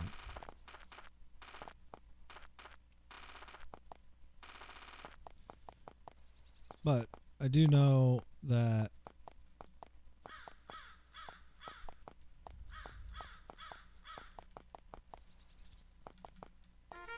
before I do anything else, I need to get one of my dudes back.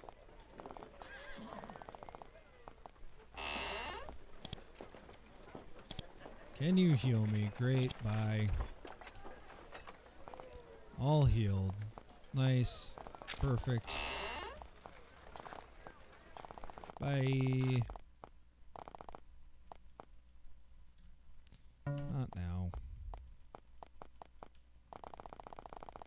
So I'm going back across because I know where this boy is now. Did not expect him to just be chilling there. And then we'll call it a night.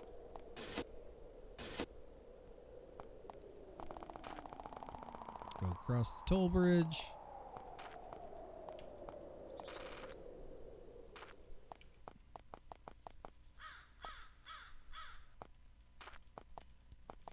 Yeah, then I'm more than anything convinced that dang it, more bears.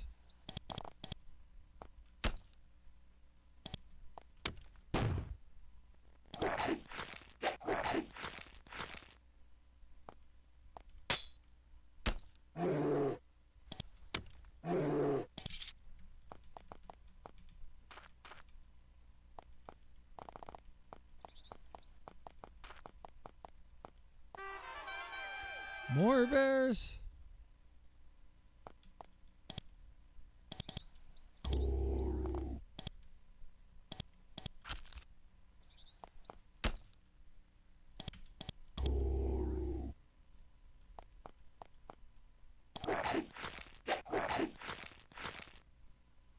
All right. Keeping it going.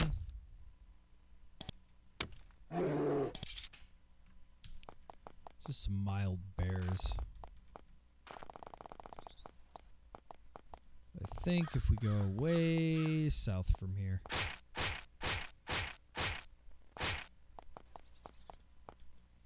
The child is still here and still miserable. When he sees you, his face lights up. He runs up to you. Did you have it? Do you have my ball? He then jumps up, reaches into your pocket, and pulls the glowing ball out. He's amazingly fast. Thank you, he says. Oh, thank you. And now for returning my property, fair payment. Look at the base of the big dead tree to the north, by the boulder. Then he leaps into the water. You wait, but he doesn't come back up. Odd. Big dead tree to the north.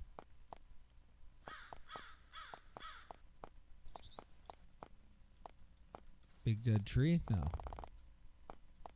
Big dead tree?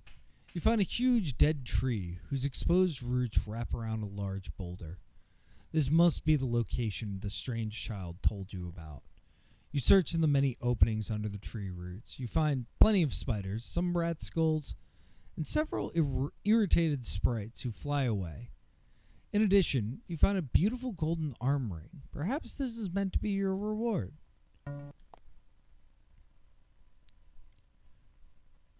Nice.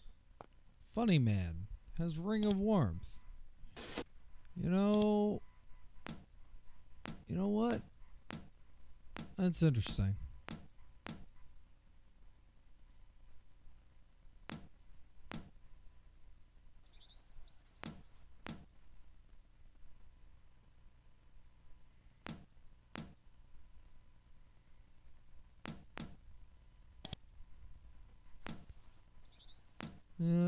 Give him the blessed dagger. Give him that. That might be why he's gotten kind of beat up.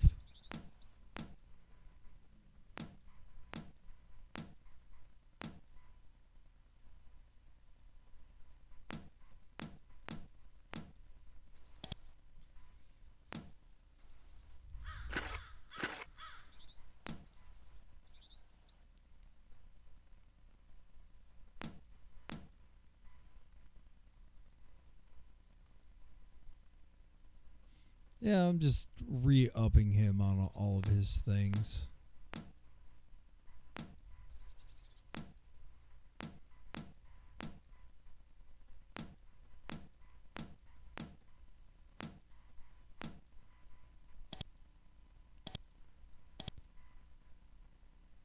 Same with this dude. Okay. Cool, cool, cool.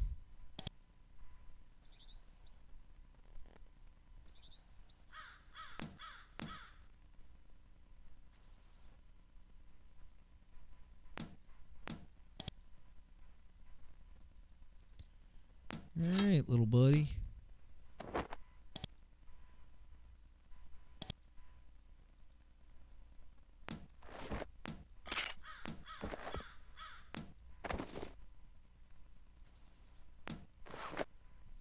All right. Good enough. Well, we accomplished a quest.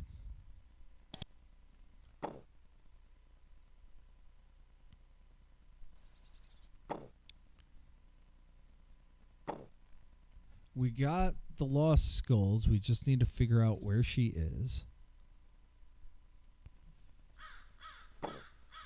I am almost convinced that we got the shades.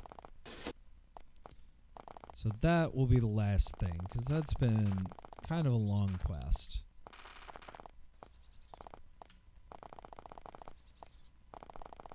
And we'll turn that in and then we'll turn in ourselves.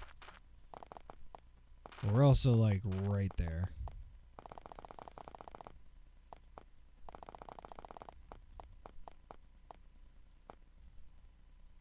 Oh yeah. And we turned that in. We've done a good job today. We've accomplished a lot, even though it's felt kind of wandery. And this is always like that section of RPGs where you're like not necessarily trying to mainline the quest, or kind of like speed through the main quest. But it's definitely a little bit frustrating. Because it's also like you're trying to like clear things up. You're trying to get things figured out. You're trying to clear out some quests. You're trying to get all the content you can. But in doing that, you're like completely ballooning.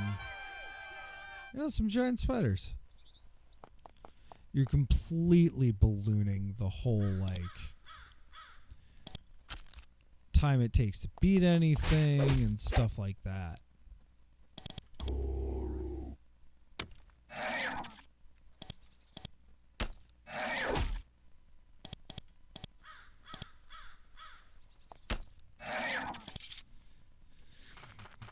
And it is amazing to me that like so quickly, no, I'm not at all.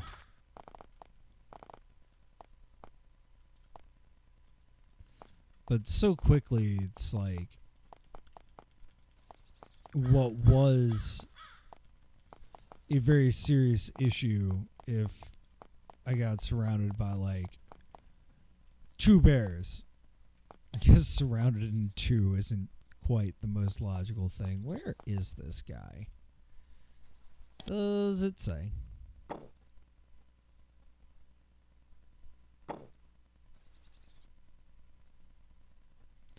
Near the east edge of Shadow Vale, waiting in a grove. Okay.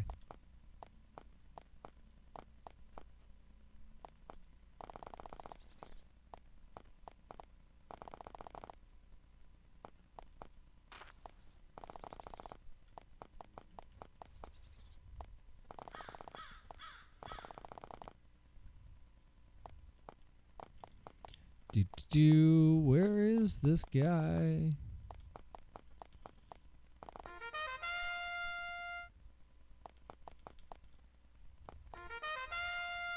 All right. That's 2 in a row of making a silly mistake. Game saved. Thank you so much for hanging out. Thank you to everyone who follows. Thank you to everyone who watches the VODs. Definitely thank you for indulging me on this kind of, I don't know, a little weird trip down memory lane for myself.